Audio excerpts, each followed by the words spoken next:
पुस्तकहस्ताब्जे जिह्वाग्रे मम तिष्ठतु। हरं हरिं हरिश्चन्द्रं हनुमन्तं हलायुधं पञ्चकं वै स्मरे नित्यं घोरसङ्कटनाशनं। गौरीनाथसमारम्भां शङ्कराचार्यमध्यमाम् अस्मदाचार्यपर्यन्तां वन्दे गुरुपरम्पराम्। जगत जननी तुम्हारी जय जय हो, जगत जननी तुम्हारी जय हो, जगत जननी तुम्हारी जय जय हो, जगत जननी तुम्हारी जय जय हो।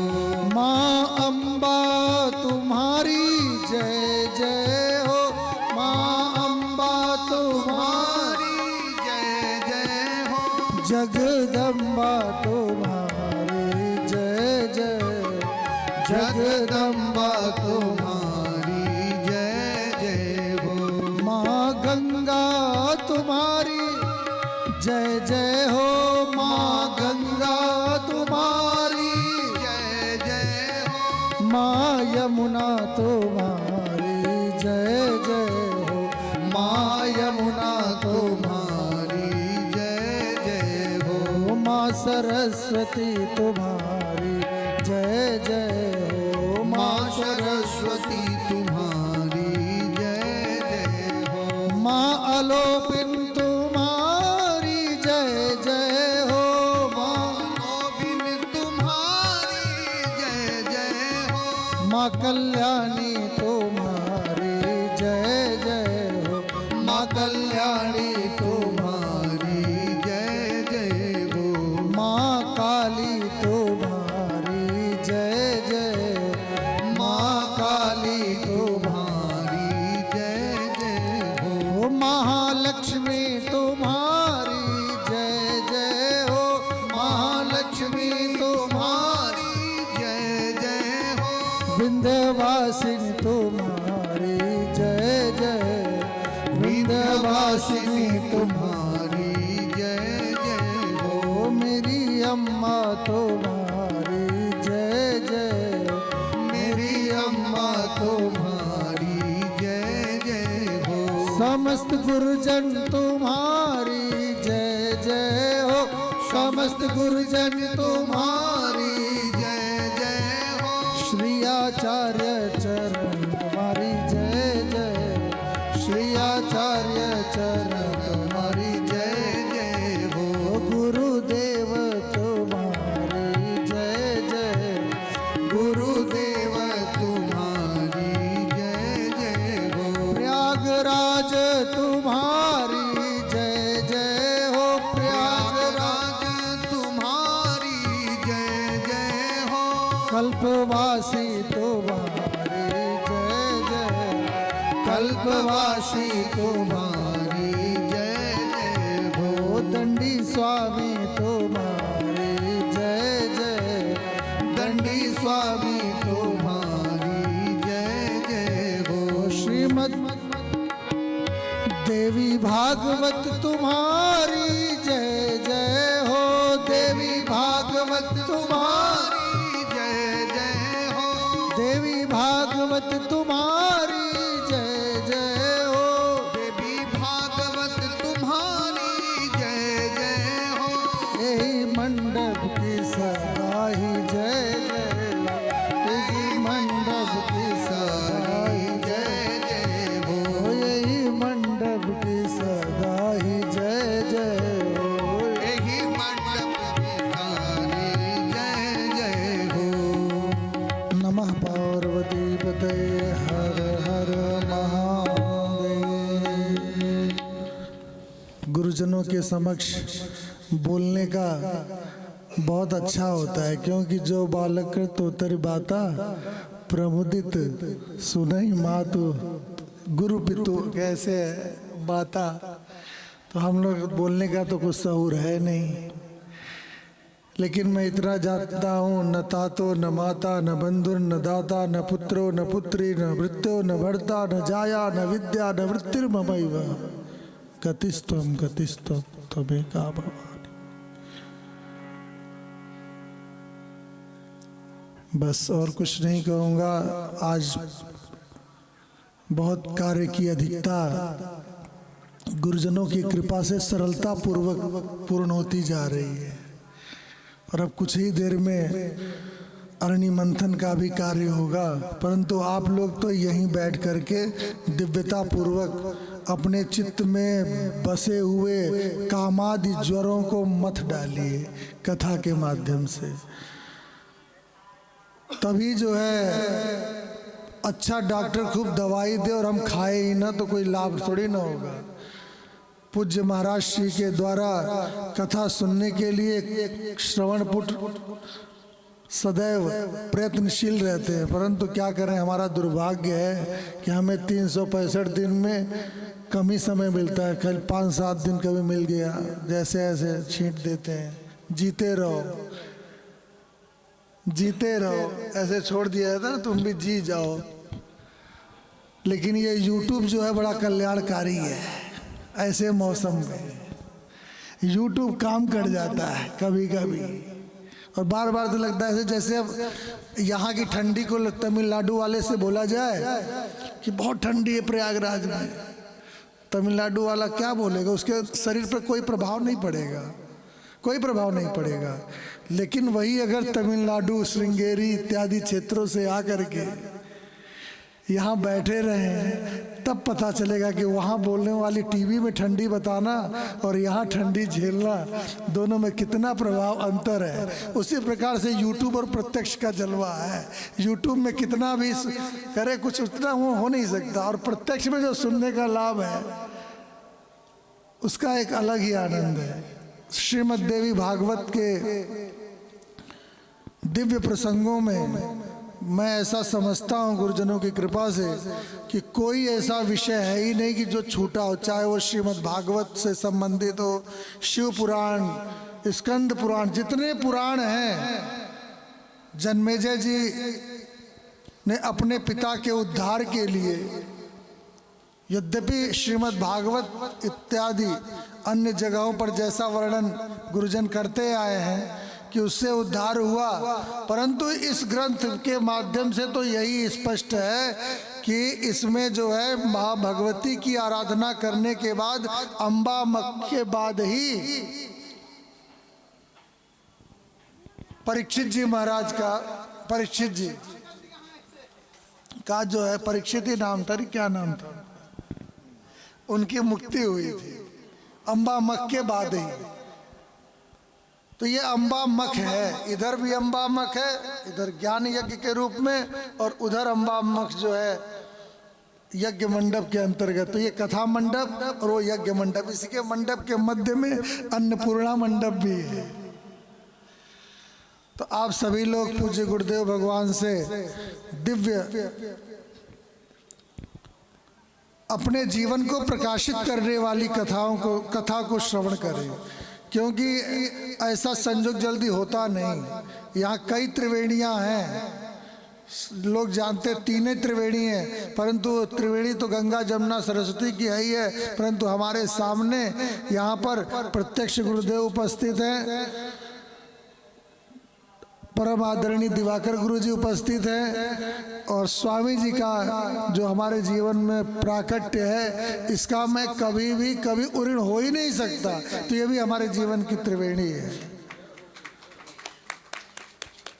ये हमारे जीवन में है तो सब कुछ है, मैं ये जानता हूं और कुछ कह नहीं सकता। मैं ये जो कार्यक्रम है यज्ञ का, मैंने केवल इस दृष्टि से प्रेरणा प्राप्त किया, गुरुजनों की सेवा होगी, और मेरा कोई उद्देश्य नहीं कि जितने दिन यज्ञ होगा कम से कम गुरुजनों के दर्शन होंगे और सेवा कर पाऊंगा। कोई संकल्प मेरा नहीं। गुरुजन चाहे जो संकल्प करवा दें अलग विषय है, परंतु मेरा कोई संकल्प नहीं। गुरुजनों का दर्शन हो, अयम ही परमो लाभ, उत्तम श्लोक दर्शन। यही मेरा लाभ है, इसी लाभ के लिए मैं लालायित रहता हूँ और गुरुदेव से चाहूँगा और चाहता ही रहता हूँ कि सदैव अपने दर्शन रूपी दिव्य सुधा से हमें अभिषिंचित करते रहा करें। इसी के साथ मैं अपने वाणी को विराम देता हूँ। हर हर महादेव, प्रणमाम। नमः पार्वती पते, हर हर। हाँ, आप बोलें फिर मैं कैसे?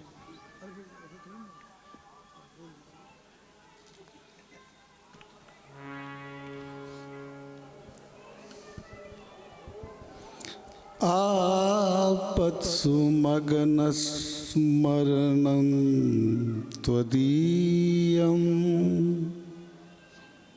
करोमि दुर्गे करुणार्णवेशि। नैतच्चठत्वं मम भावयेथा क्षुधार्तिशार्ता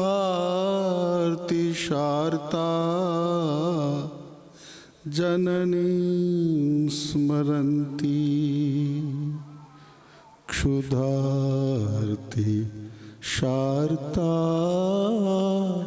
जननीं स्मरन्ति।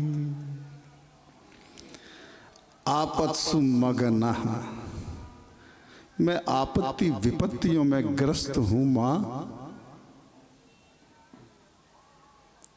त्वदीयम स्मरणम, मैं तुम्हारा स्मरण कर रहा हूं। अच्छा, जब तू सांसारिक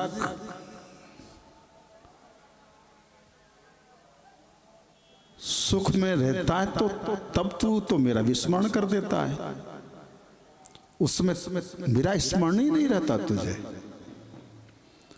जब आपत्ति विपत्ति में ग्रस्त होता है तभी मेरा स्मरण आता है तुझे। हे भगवती, आप ऐसा कहना तो दूर,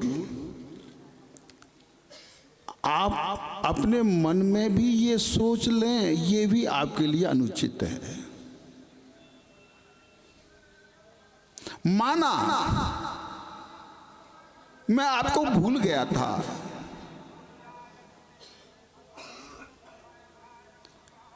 और मैं भवताप संतप्त हूं, आपत्ति विपत्ति ग्रस्त हूं, मेरा कोई और सहारा नहीं है, मुझे मां का स्मरण आ रहा है। आप इसको मेरी शठता भी मत समझ बैठना।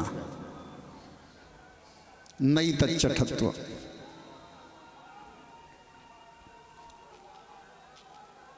क्यों? जब मां अपने बालक को नहला धुलाकर खिला पिलाकर, बालक को न भूख है न प्यास है, वो बालक मां की गोद से उतरना चाहता है और उतर जाता है, और संसार के संबंधों की गोद में इधर उधर जाके किलकारियां मारता है। हंसता खेलता हुआ मां से बिछुड़ जाता है, अपने समवयस्कों के साथ खेलने लगता है। उसे मां अच्छी नहीं लगती, खिलौने भाते हैं और खिलौने से खेलने लग जाता है। जब उसे भूख या प्यास लगती है तो संसार के संबंधों की गोद उसे नहीं भाती। खिलौने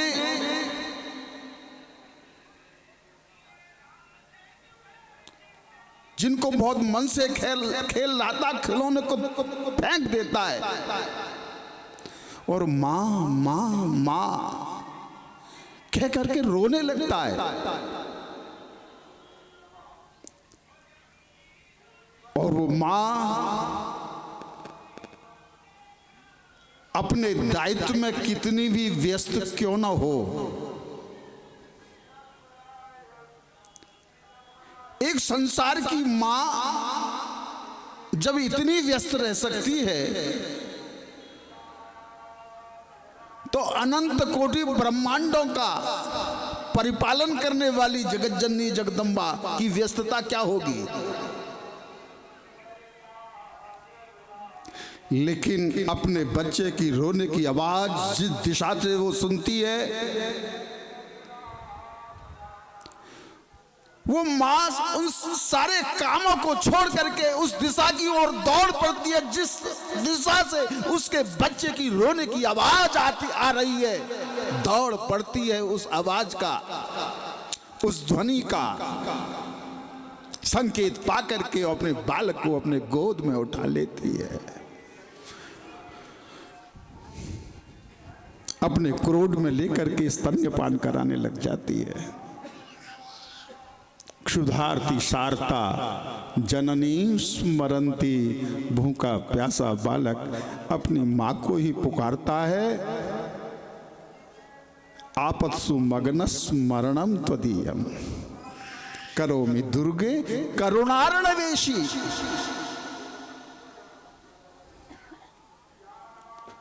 दयार्द चित्ता, करुणा की अधीश्वरी,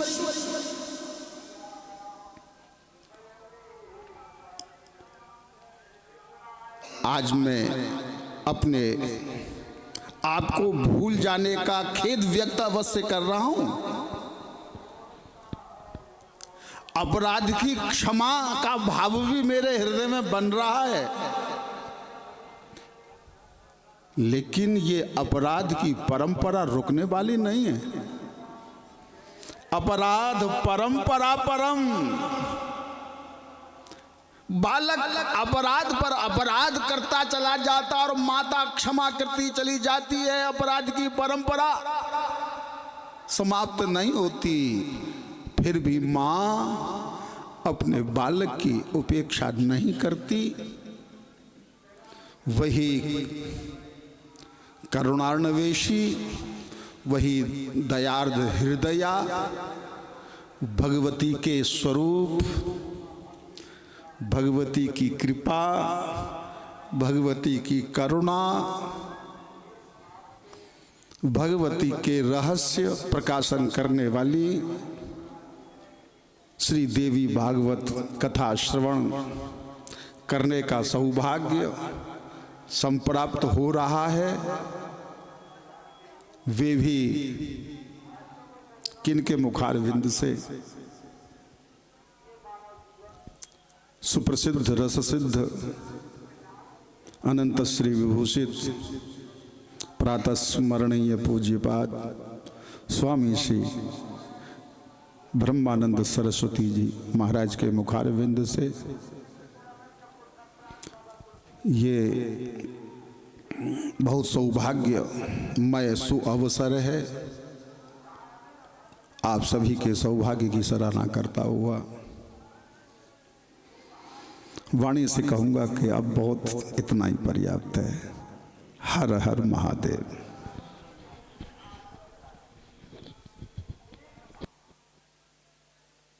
नारायण नारायण। अशुभानि निराचष्टे तनोति शुभ संततिम् स्मृतिमात्रेण यत्पुंसां ब्रह्मतन् परमं विदुः अतिकल्याण रूपत्वात् नित्यं कल्याण संश्रयात् स्मर्तॄणां वरदत्वाच्च ब्रह्मतन् परमं विदुः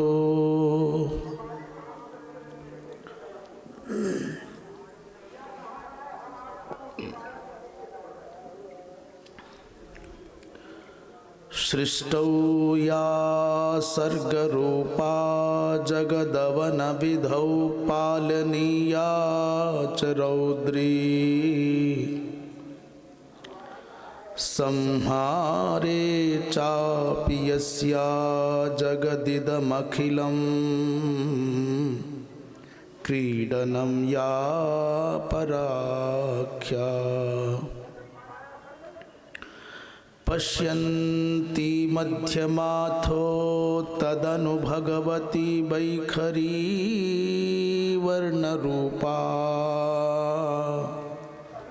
सास्मद्वाचं प्रसन्ना विधिहरिगिरिशाराधितालङ्करोतु यत्पादपङ्कजरजः समवाप्य विश्वं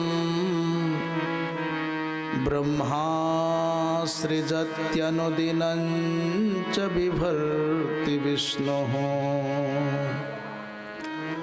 रुद्रश्च संहरति नेतरथा समर्था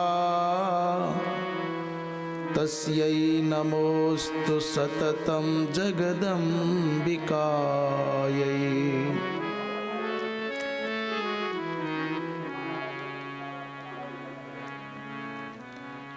श्रीमद्देवी भागवत की मंगलमयी कथा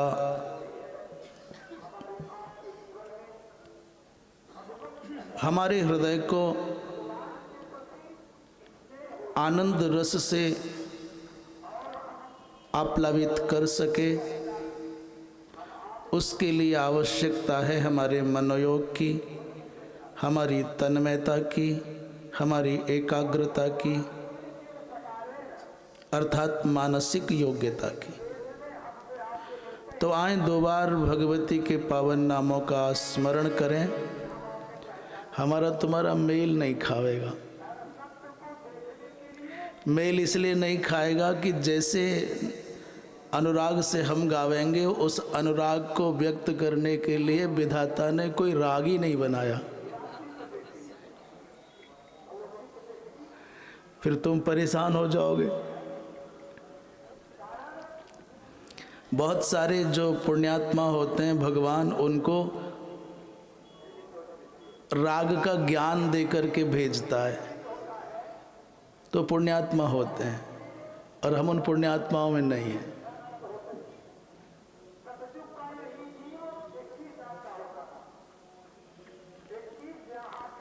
इसलिए दो बार भगवती के पावनतन नामों का स्मरण करें।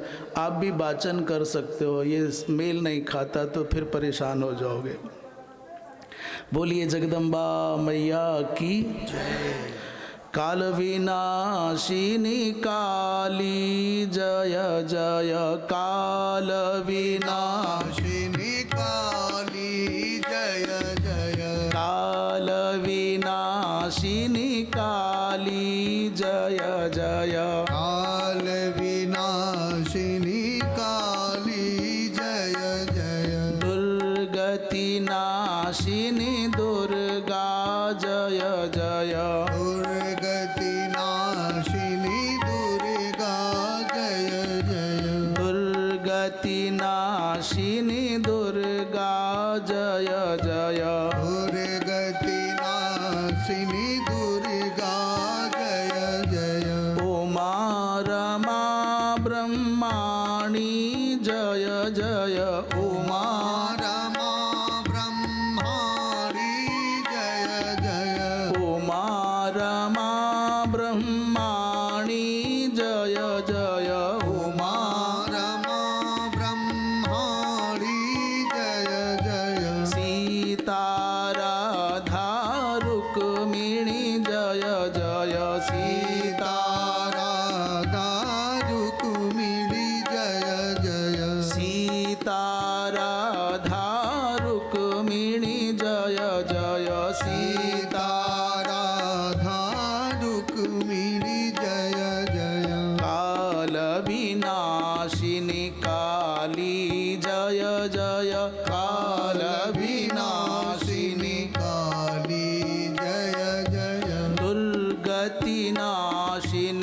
दुर्गा जय जय दुर्गति नाशिनी दुर्गा जय जय सुख में जय जय दुख में जय जय सुख में जय जय दुख में जय जय सुख में जय जय दुख में जय जय सुख में जय जय दुख में जय जय पल पल क्षण क्षण माँ की जय जय पल पल क्षण क्षण माँ की जय जय पल पल क्षण क्षण माँ की जय जय पल पल क्षण क्षण माँ की जय जय काल विनाशिनी काली जय जय काल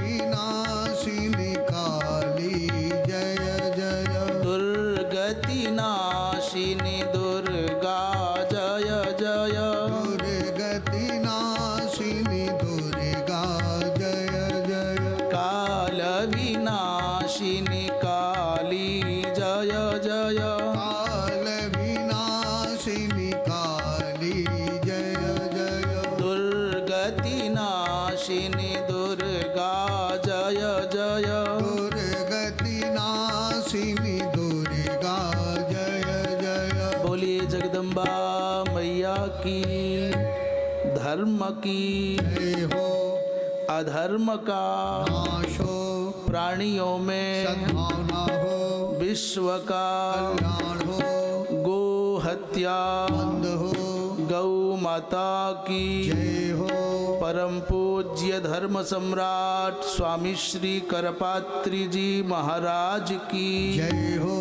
अपने अपने सदगुरुदेव भगवान की जय हो पूज्यपाद अनंत श्री विभूषित जगत गुरु शंकराचार्य भगवान की जय हो पूज्यपाद स्वामी श्री लक्षेश्वराश्रम जी महाराज की जय हो पूज्यपाद शिव तत्वनिष्ठ पूज्य श्री रामलोचन ब्रह्मचारी जी महाराज की जय हो गंगा मैया की जय हो यमुना मैया की जय हो सरस्वती मैया की जय हो तीर्थराज प्रयागराज महाराज की हर हर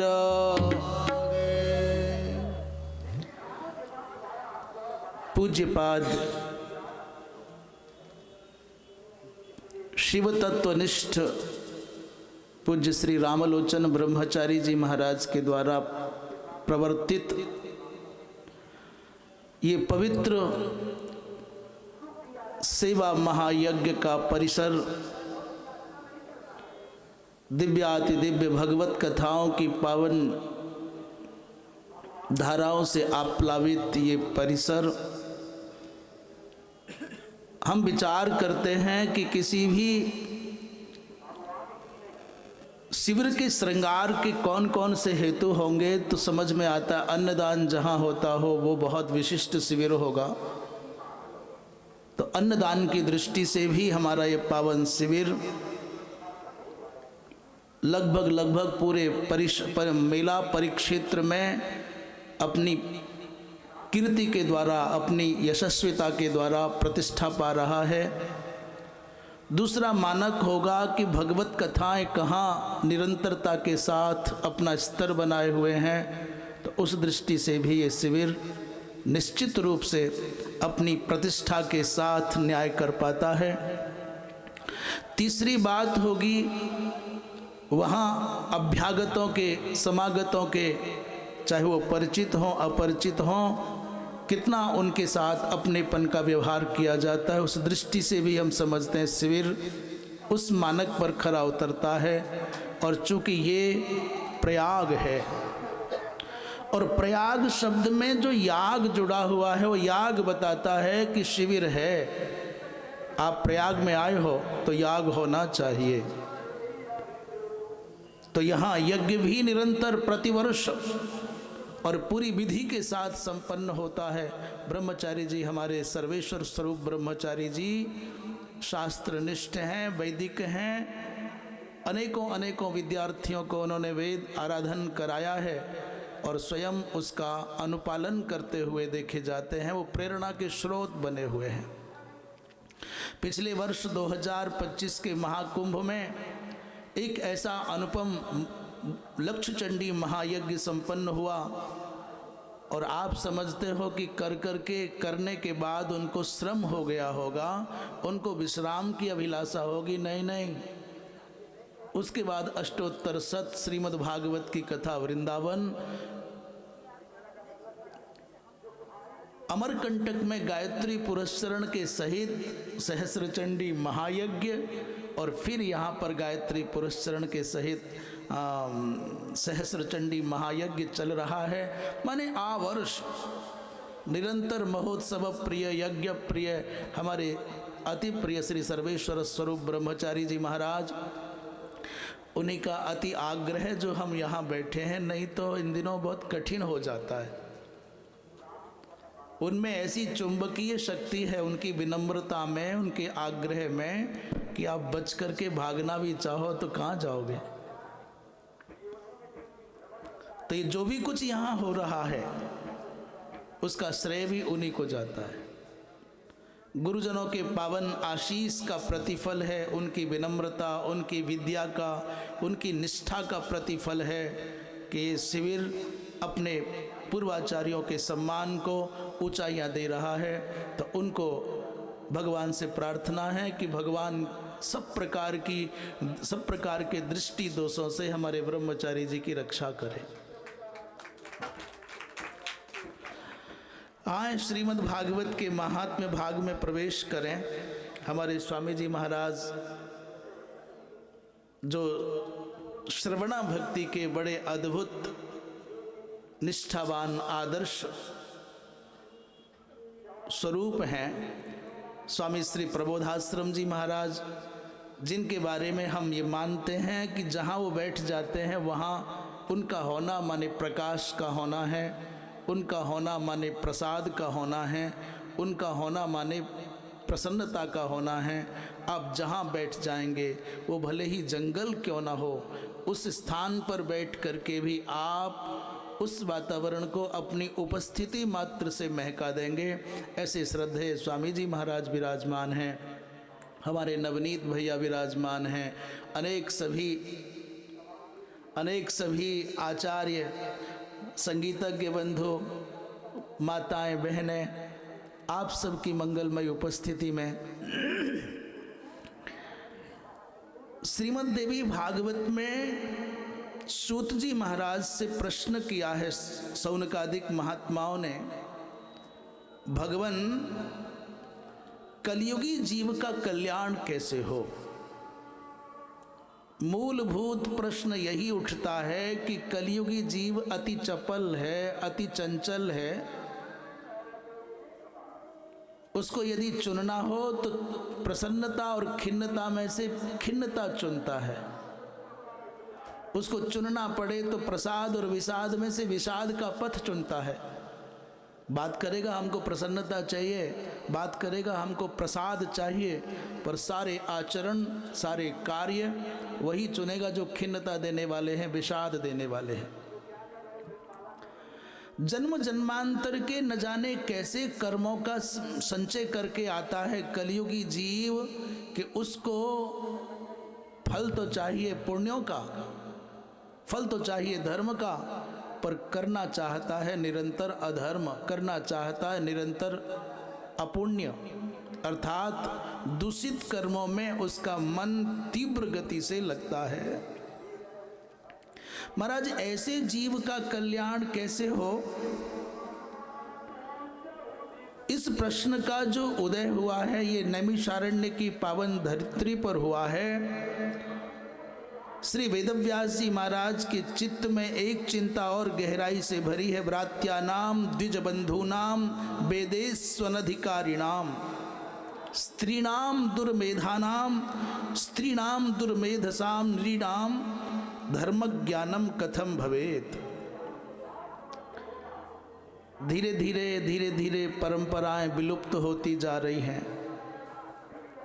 बड़े बड़े संस्कार संपन्न परिवारों के बालक अंतर जातीय विवाह की ओर आकृष्ट होकर के वर्ण संकरता को फैला रहे हैं। बहुत अच्छे अच्छे पावनतम परिवारों में ऐसी विकृति आ गई है कि पानी तक पीने का अब कैसे जाएं, कैसे जल पिए, कैसे वहां 2 पल बैठें, इसी बात की चिंता वेदव्यास जी महाराज के मन में है। व्रात्यानाम अर्थात व्रात्य माने वो जिनका समय पर यज्ञोपवीत संस्कार नहीं हुआ। ब्राह्मण के बालक का 8 वर्ष की अवस्था में यज्ञोपवीत संस्कार हो जाना चाहिए। कदाचित कोई कारण से लंघन हो गया तो 16 वर्ष की अवस्था अंतिम अवस्था है, तब तक तो निश्चित रूप से यज्ञोपवीत हो जाए। और उसके बाद यदि हुआ तो फिर उसके बाद तो यज्ञोपवीत होने का कोई अवकाश ही नहीं है, वो व्रात्य हो गया। आज ब्राह्मण कहलाना बड़ा गौरव का विषय समझता है व्यक्ति, बड़े दंभ के साथ कहता है मैं ब्राह्मण हूं, पर पूछो तुम्हारा यज्ञोपवीत, बोले नहीं। सर पर शिखा नहीं है और उसके कंठ में यज्ञोपवीत, उसके स्कंद पर यज्ञोपवीत नहीं है, माथे पर चंदन नहीं है, संध्या वंदन का कोई अर्थ नहीं है, खान पान निम्न से निम्न प्राणियों के जैसा अहंकार भरता है कि मैं ब्राह्मण हूं। वो ब्राह्मण नहीं है, वो व्रात्य है। ब्राह्मण तो जन्म मात्र से कहलाया जा सकता था, उसमें द्विजत्व आता तो कुछ समझ में आता, परंतु कुछ नहीं। इसलिए ऐसे ही ब्राह्मणों को ब्राह्मणाधम कहा जाता है या ब्रह्म बंधु कहा जाता है। कहते हैं व्रात्यानाम, और ऊपर से द्विज बंधु नाम, और वेदेशु अनधिकारिणाम, जिनका वेदों में अब अनधिकार नहीं रहा। इसलिए ऋषियों ने, महर्षियों ने कलियुगी प्राणियों के उद्धार के लिए सर्वोत्तम मार्ग चुना कि क्या करें, यज्ञ के अधिकारी नहीं है, ध्यान इनसे बनेगा नहीं, देव पूजा में जितनी पवित्रता की अपेक्षा है वो पवित्रता इनसे पलती नहीं, तो भाई कुछ नहीं कर सकते, तो कलौ तद्धरि कीर्तनात्, केवल हरि कीर्तन करो। कलौ केशव कीर्तनात्, कलयुग में केवल केशव कीर्तन करो, हरिनाम का आश्रय लो, कुछ तो करो। वेदव्यास जी महाराज चिंतातुर थे, इन स्त्रियों का कैसे कल्याण होगा, इन धर्म विमुख प्राणियों को धर्म का बोध कैसे होगा। तो विचार यही तत्व मनसा भगवान बादरायणः पुराण संहिताम दध्यौ तेषाम धर्म विधित्सया। श्रीमद् देवी भागवत के माध्यम से वेदव्यास जी महाराज ने भाव मन में किया कि इन कलयुगी प्राणियों का समुद्धार भगवत कथा श्रवण से हो जाएगा, भगवन नाम संकीर्तन से हो जाएगा। तो श्रीमद् भागवत आदि की, श्रीमद् देवी भागवत आदि अष्टादश पुराणों की कथा श्रवण करना कलयुग का प्रमुख धर्म हो गया। यहाँ विद्वज्जन बैठे हैं, कह रहे हैं कृतादौ बहवो धर्माः। सतयुग में तो अनेक प्रकार के उपाय थे मनुष्यों का कल्याण जिनके द्वारा सुनिश्चित होता, और कलौ धर्मस्तु केवलम, पर कलयुग में तो केवल एक ही धर्म बचता है, केवल एक ही मार्ग बचता है, और वो क्या है, बोले व्यासो हिताय विदधे पुराणाख्यम सुधारसम। वेदव्यास जी ने कहा कि कलयुगी प्राणी के समुद्धार का सर्वोत्तम मार्ग है भगवत कथा श्रवण करना, पुराण कथा का श्रवण करना, इसलिए पुराण श्रवणम। हम भी प्रायः ऐसा मनुष्य मात्र के साथ जब संवाद करना होता है तो ये अपेक्षा करते हैं कि कोई भी व्यक्ति यदि धर्म क्षेत्र में प्रविष्ट हो तो वो अपने जीवन में निर्णय कर ले कि मुझे अपने जीवन में प्रतिदिन कुछ न कुछ सेवा करना है। और सेवा करना है माने स्वयं से पूछे कि आज मैंने क्या सेवा की शरीर के द्वारा, और कुछ ना कुछ प्रतिदिन आत्म कल्याण के लिए गुरु मंत्र का जप करना है या नाम मंत्र का जप करना है अथवा संकीर्तन करना है, तो कोई ना कोई साधना भी अवश्य करनी है। प्रतिदिन हम रात्रि काल में शयन से पूर्व ये अपने आप से प्रश्न करें, अपने आप को ही उत्तर दें, अपने आप से ही अपना आकलन करें कि आज सेवा क्या की और साधना क्या की। तो सेवा और साधना के साथ साथ तीसरा एक पक्ष है बड़ा प्रमुख, स्वाध्याय अथवा सत्संग, माने भगवत कथा सुनी कि नहीं सुनी, अथवा कोई किसी सदग्रंथ का वाचन स्वयं किया कि नहीं किया। आजकल प्रायः हिंदी की पुस्तकें आ गई हैं, तो कोई ना कोई स्वाध्याय क्रम लग जाए, और यदि उत्तम वक्ता मिल जाए तो नित्य कोई ना कोई कथा श्रवण करके ही सोवे। 3 कार्य यदि आप करते रहोगे तो आपके जीवन में निश्चित रूप से समुद्धार का मार्ग प्रशस्त हो जाएगा, अन्यथा भैया बहुत कठिन है समय। शरीर से सेवा नहीं करना है, मन की पवित्रता के लिए साधना कुछ करना नहीं है, और सत्संग और स्वाध्याय से भी विमुख हो गए तो फिर आपका उद्धार परमात्मा भी नहीं कर सकेगा। पर एक विशेष बात इसमें यह है कि साधना क्या की, सत्संग कितना किया, सेवा कितना किया, इसका प्रसंग भी चले, अवसर बताने का आवे तो भी मौन हो जाए। चौथा मूल मंत्र है मौन हो जाना। सेवा करके आपने गाया, आपने बताया, आपने दूसरों को सुनाया कि इतना जप किया, इतना पाठ किया, इतना मौन किया, इतना दान किया, इतना धर्म किया, तो फिर सब धुल जाएगा। जैसे भगवान सूर्य अपने द्वारा प्रदत्त प्रकाश का गान अपने मुख से नहीं करते, जैसे नदियां अपने द्वारा कोटि कोटि जनों की पिपासा को दूर करती हैं तो भी कभी गान नहीं करती कि हम प्यास बुझाती हैं, जैसे कोई वृक्ष कभी सारे संसार के सामने एहसान जताने नहीं आता कि हमारी छाँव से, हमारे फलों से, हमारे फूलों से समाज उपकृत है, जैसे कभी बादल ये अहंकार नहीं जताते, एहसान नहीं जताते कि हमने वर्षा की है, ऐसे ही सुभद्र व्यक्ति को अच्छा कर्म करने के बाद अपने मुख से गाना नहीं चाहिए। और जो व्यक्ति बोल देता है, कह देता है, गाने लग जाता है, उस व्यक्ति के बारे में ये मान लीजिए कि उसने अपने हाथों से जो रंगोली बनाई उसी को अपने हाथों से रगड़ करके बराबर कर दिया, जिसको सामान्य भाषा में कहते हैं गुड़ गोबर करना, वैसा हो गया। अपने पुण्यों का परिमार्जन, अपने पुण्यों का विनाश उसने आत्म प्रशंसा करके स्वयं कर दिया, इसलिए नहीं करना चाहिए। बोलिए जगदम्बा मैया की। देखो हम धीरे से जयकारा लगाएं तो तुम भी धीरे से ही लगाना, क्योंकि आपकी आवाज़ बाहर चली गई तो नज़र लग जाएगी, लोग कहेंगे कि बहुत जोर का जयकारा लगाते हैं। बोलिए जगदम्बा मैया की। अभी जब आवाज़ जाएगी तो लोग समझेंगे 10-20 लोग बैठे हैं, नहीं तो ऐसा तुम जयकारा नहीं लगाओगे ना तो लोग समझेंगे कि महाराज अकेले ही लगे पड़े हैं।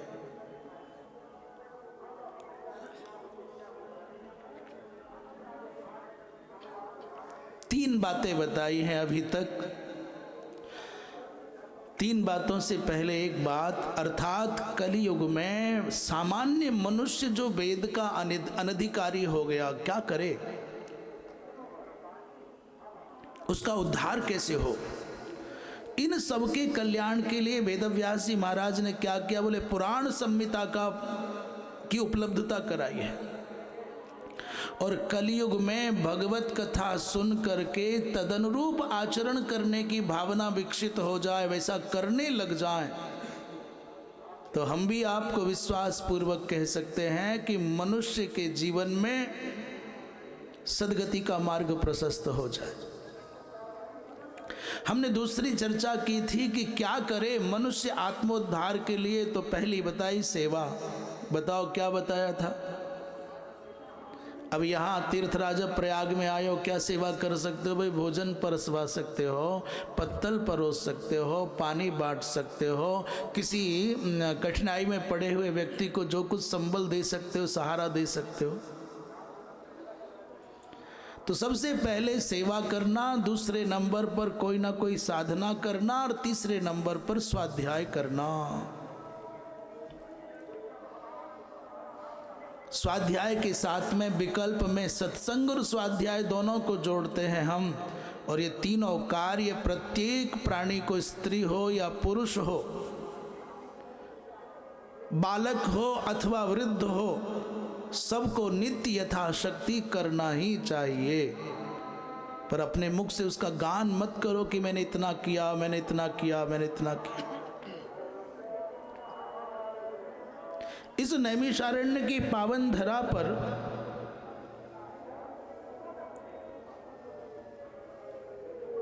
सौनकादि महात्माओं ने सूत जी महाराज से प्रश्न किया, भगवान हमने अनेक अनेक पुराणों की पवित्र कथाओं को सुना है, पर अभी तक भगवती जगदम्बा की इस पावन कथा का स्रोत जो श्रीमद् देवी भागवत है उसको नहीं सुना। भगवान हमको वो कथा सुनाओ।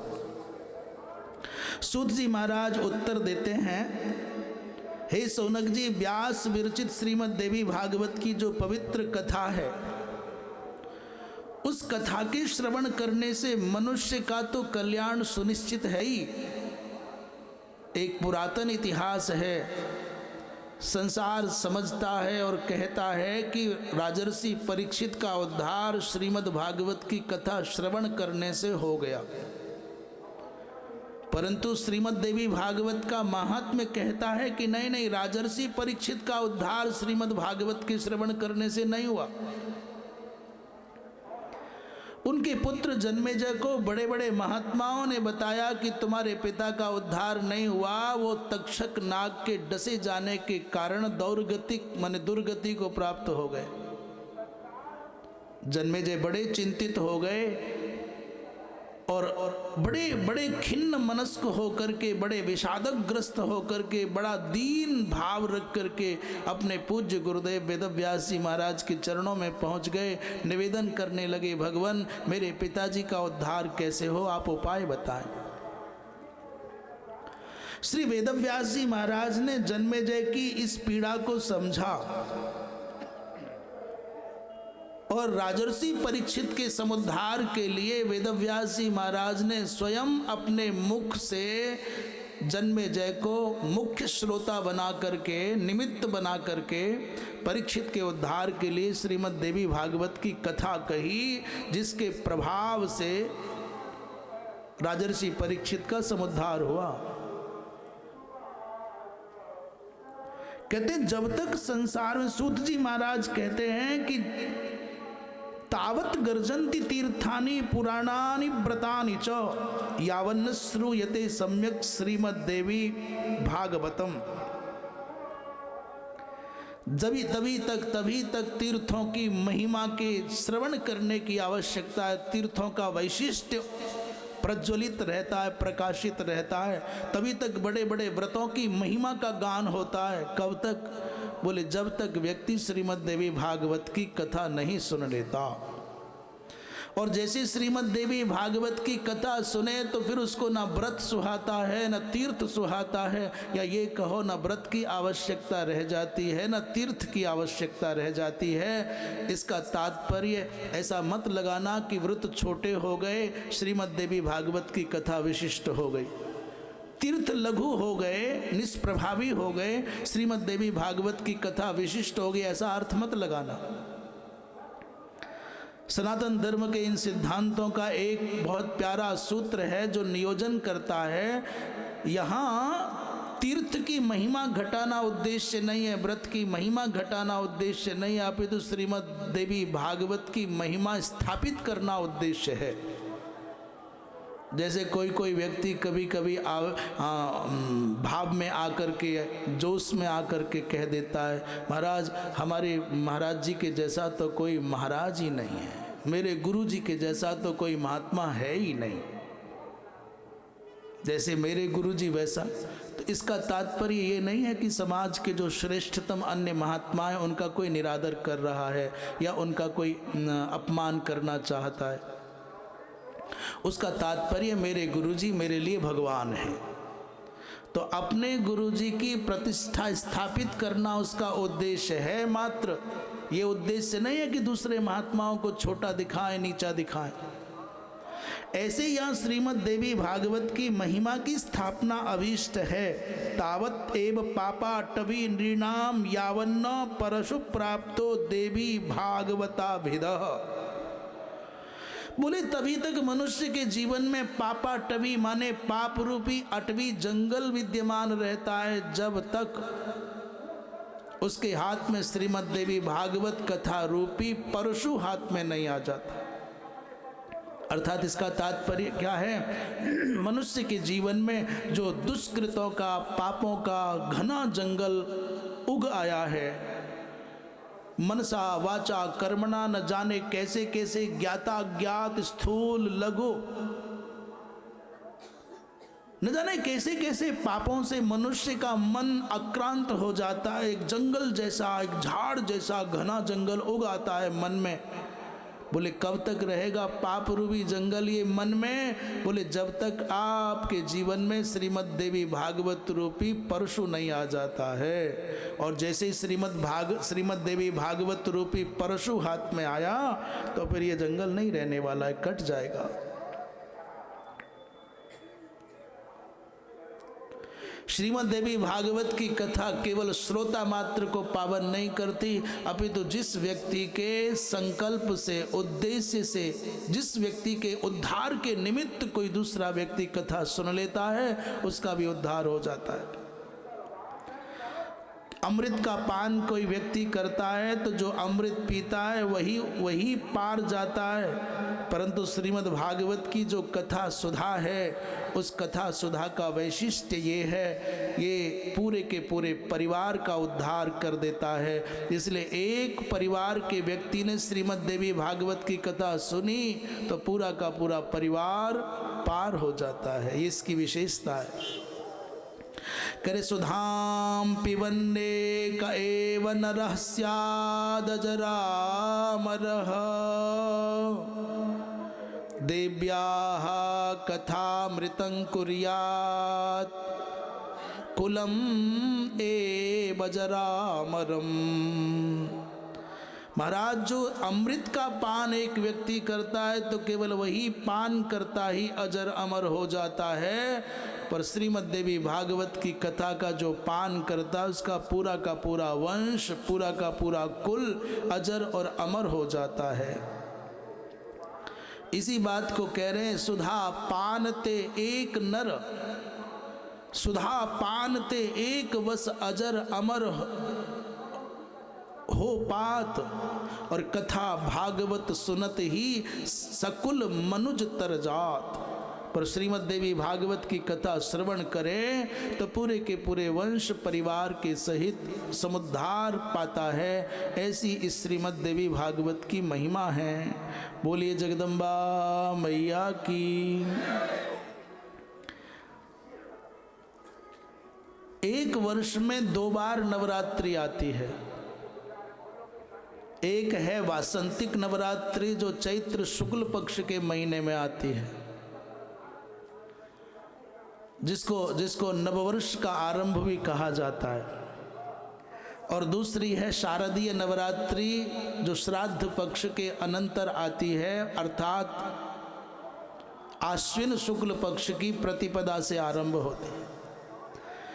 कतिन 2 के अतिरिक्त 2 और गुप्त नवरात्रियां हैं, दूसरी एक तीसरी माने, जिसे 2 कहें। 2 कौन कौन सी? बोले एक है जो माघ मास के शुक्ल पक्ष से उसका संबंध है, और दूसरी संभवतः आषाढ़ मास के शुक्ल पक्ष से वो संबद्ध है, जुड़ी हुई है। तो इन 4 नवरात्रियों में विशेष रूप से श्रीमद् देवी भागवत की कथा सुनना और सुनाना चाहिए। और कदाचित मान लीजिए कि 4 में संभव ना हो तो 2 तो अति आवश्यक है, और 2 में अति आवश्यक लग रहा हो तो अच्छा हो कि 2 गुप्त रात्रियों की अपेक्षा जो जगत विख्यात 2 नवरात्रियां हैं उनका आश्रय तो अवश्य लेना चाहिए श्रीमद् देवी भागवत का श्रवण करने के निमित्त। भैया, किसी व्यक्ति के मन में किसी भी प्रकार की पीड़ा हो, अशांति हो, दरिद्रता के दाह से दग्ध होता हुआ मनुष्य समाधान नहीं पाता हो, तो श्रीमद् देवी भागवत के श्रवण कर लेने मात्र से उस व्यक्ति का दुख, दारिद्र्य जन्य जो ज्वर है वो नष्ट हो जाता है। आपके मन की पीड़ाओं का समाधान श्रीमद् देवी भागवत के द्वारा होगा, ऐसा इस प्रथम अध्याय के द्वारा सूत जी महाराज सुनिश्चित करते हुए एक दृष्टांत के रूप में इस बात को प्रमाणित कर रहे हैं, सिमंतक आख्यान के रूप में कह रहे हैं। ऋषियों ने पूछा था, भगवान बताओ तो कोई प्रमाण है क्या श्रीमद् देवी भागवत के श्रवण करने से मनुष्य के जीवन का दुख मिट जाता है? कहते हैं हाँ। पूर्व काल में भोज वंश में, अर्थात इन यदुवंश का ही एक अंग है भोज वंश, उसमें सत्राजित नाम के एक राजा रहते। वो द्वारिकापुरी में रहकर के भगवान सूर्य की आराधना करते थे। उन्होंने भगवान सूर्य की कृपा से एक स्यमंतक नाम की दिव्य मणि प्राप्त की। उस मणि की महिमा ये है, स्यमंतक मणि जहाँ रहती है वहाँ दुख, दारिद्र्य, अतिवृष्टि, अनावृष्टि आदि नहीं होते। और इस मणि की एक दूसरी विशेषता ये है कि ये मणि प्रतिदिन 8 भार सोना प्रदान करती है। 8 भार कोई पुरातन मान का, कोई तोल का कोई परिमाप है। मान लीजिए एक भार में अनुमानित मानो कि 20 किलो एक भार मान लें, तो आप अनुमान से समझ सकते हैं कि कितना सोना प्रतिदिन वो मणि प्रदान करती है। उस मणि की विशेषता, इतना सोना नित्य प्राप्त होता है और जहां ये मणि की उपासना पवित्रता पूर्वक होती है वहां कोई भी अतिवृष्टि, अनावृष्टि आदि, महामारी आदि नहीं होती। दरिद्रता और दैन्य की तो बात ही क्या है। कहते एक दिन उस मणि को धारण करके सत्राजित भगवान कृष्ण के दर्शन करने की भावना से सभा में आए, तो उनको भगवान सूर्य मान करके, अग्निदेव मान करके सभासद बड़े आनंदित होने लगे। तब भगवान कृष्ण ने कहा कि नहीं नहीं, नासौ सूर्यः, ये सूर्य नहीं है, और न च, और न ही ये अग्निदेव हैं। अरे भैया, ये तो सत्राजित भगवान सूर्य के उपासक हैं और भगवान सूर्य के द्वारा प्रदत्त दिव्य मणि को कंठ में धारण किए हुए हैं। जब सबको ऐसा वास्तविक ज्ञान हुआ तो सब आश्चर्यचकित हो गए।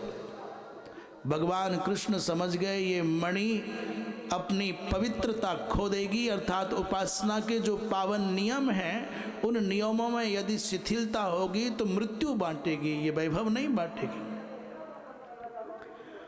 कभी कभी मनुष्य कुछ पाने के लिए बहुत कुछ दांव पर लगाता है, पर जो पाना चाहता है उसको पाने के बाद, अर्थात जिस भी उपलब्धि के लिए तप करता है, बड़े बड़े नियमों का पालन करता है, उसको पा लेने के बाद उसकी वो पवित्रता, उसकी वो शुचिता, उसकी वो साधना शिथिल हो जाती है। अनुष्ठान काल में जितने कठोर नियमों का पालन करता है, संकल्प सिद्धि के लिए संकल्प सिद्ध होते ही उन नियमों को किनारे कर देता है। इसलिए जिन नियमों का, जिन पवित्रताओं का पालन करके सत्राजित ने ये मणि पाई, उस मणि को पाने के बाद वो नियम शिथिल हुए। भगवान आने वाले कल की दशा को जान रहे थे। भगवान समझ गए कि इस मणि की पवित्रता सुरक्षित नहीं रख पाएगा, इसलिए भगवान कृष्ण ने कहा, सत्राजित मित्र ऐसा करो, ये मणि से प्राप्त होने वाला जो धन है समाज की सेवा में, प्रजा के उत्कर्ष में लगना चाहिए, ये मणि राज को उसमें जमा कर दो। सत्राजित बेचारा मन मार करके रह गया। भगवान कृष्ण को सीधे सीधे ना करते बना नहीं, और मणि से हो गया था मोह, लगाव, उसको देते भी नहीं बना। ना तो देने का भाव बन पा रहा है। यदि भगवान की आज्ञा हो गई तो दे देना चाहिए था, तो ना तो देने का भाव बन पा रहा है और ना ही इतनी सामर्थ्य के भगवान कृष्ण के सामने अड़ करके खड़ा हो जा और कहे कि मैं मणि नहीं दूंगा। चुपचाप वहां सभा से चल करके आया और अपने छोटे भाई प्रसेनजित को वो मणि प्रदान कर दी। यहां हमारा उद्देश्य स्यमंतक मणि के आख्यान को सुनाना नहीं है, परंतु ये बात समझने की आवश्यकता है कि जहां भी ये मणि गई वहां मृत्यु गई है। जो संसार की संपत्ति भगवान के काम नहीं आती, वो संसार की संपत्ति आपको शांति नहीं अशांति देगी। वो संसार की संपत्ति आपको अमरता नहीं मृत्यु देगी। वो संसार की संपत्ति आपकी सद्गति का कारक नहीं अधोगति का कारण बन जाएगी।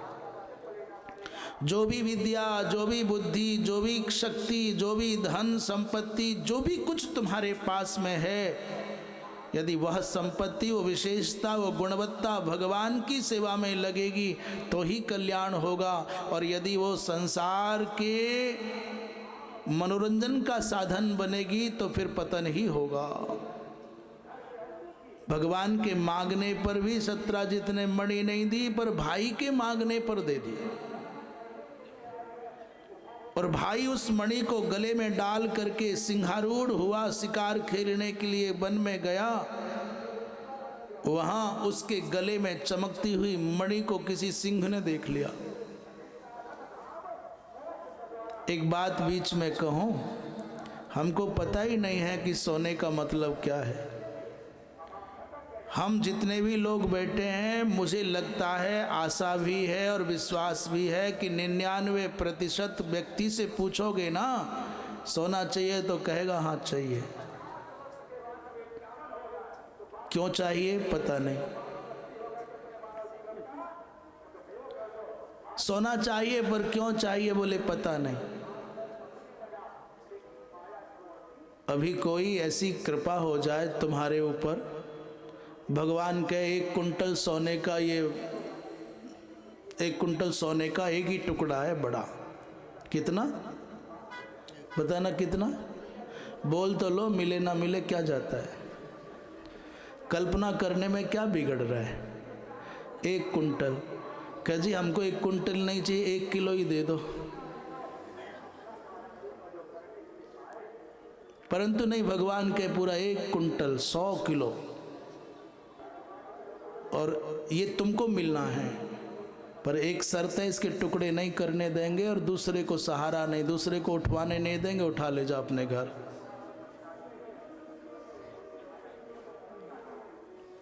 भगवान कहते 1 कुंटल सोने का एक ही टुकड़ा है बड़ा, और रखा है तुम्हारा है, टुकड़ा नहीं करने देंगे। पूरा का पूरा सब एक साथ ले जाना, और तुमको ही ले जाना होगा, दूसरे को हाथ भी नहीं लगाने देंगे।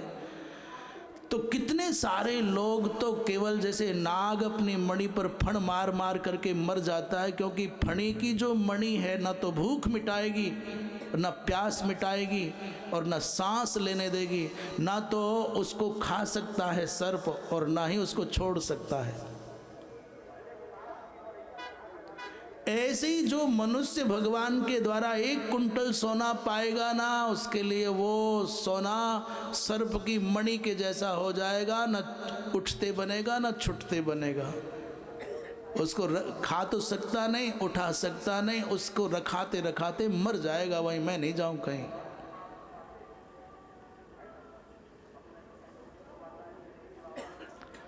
मनुष्य को सोना चाहिए, परंतु क्यों चाहिए इसका कोई ज्ञान नहीं, कोई भान नहीं। क्यों चाहिए?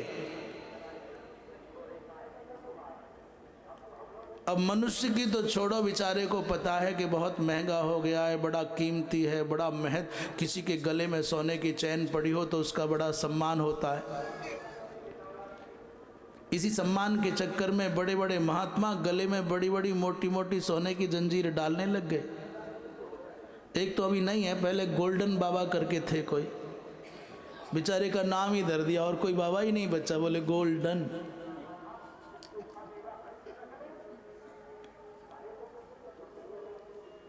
इस पीले रंग की चमकती हुई मिट्टी का कितना महात्म्य है। तो अच्छा छोड़ो, मनुष्य को तो पता है कि बहुत कीमती है, बहुत मूल्यवान है, पर जिस घोड़े के ऊपर बैठा है प्रसेनजित, जिसके गले में चमकती हुई मणि है, उस मणि की चमक से अंधा हो गया, चौंधिया गया शेर।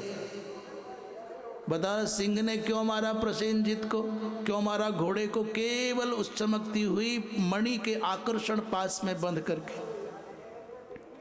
और घोड़े को मारा, प्रसेनजित को मारा, मणि को मुंह में दबाया, भागा चला जा रहा है शेर। आपको कहीं मिल जाए तो रोक करके पूछना, भाई जी क्या लेके जा रहे हो और करोगे क्या इसका तुम? पर उस सिंह को भी नहीं पता कि ये मणि मैं क्यों लाया हूं और इसका उपयोग क्या है मेरे जीवन में। सिंह को भी नहीं पता, बस चमक पर अंधा है। उस सिंह को मार दिया है ऋक्षराज जामवंत जी ने। उनको भी नहीं पता इस मणि की उपयोगिता क्या है। चमकता हुआ पत्थर है, खिलौना है, मेरे बच्चे खेलेंगे। कोई अपनी खुशी के लिए और कोई अपने संबंधियों की खुशी के लिए मरा जा रहा है, झूठ बोलता है, छल करता है, बड़ी ऊंची अट्टालिका बनाता है, बड़ी अच्छी अच्छी गाड़ियां खरीद, क्यों? मेरे बच्चे। जिस संपत्ति को छल कपट के द्वारा, चालाकी के द्वारा, बेईमानी के द्वारा, झूठ आदि का आश्रय लेकर के कमाता पाता है, उस संपत्ति का उपभोग कोई दूसरा कर जाता है, ये तो बेचारा व्यर्थ में मारा जाता है।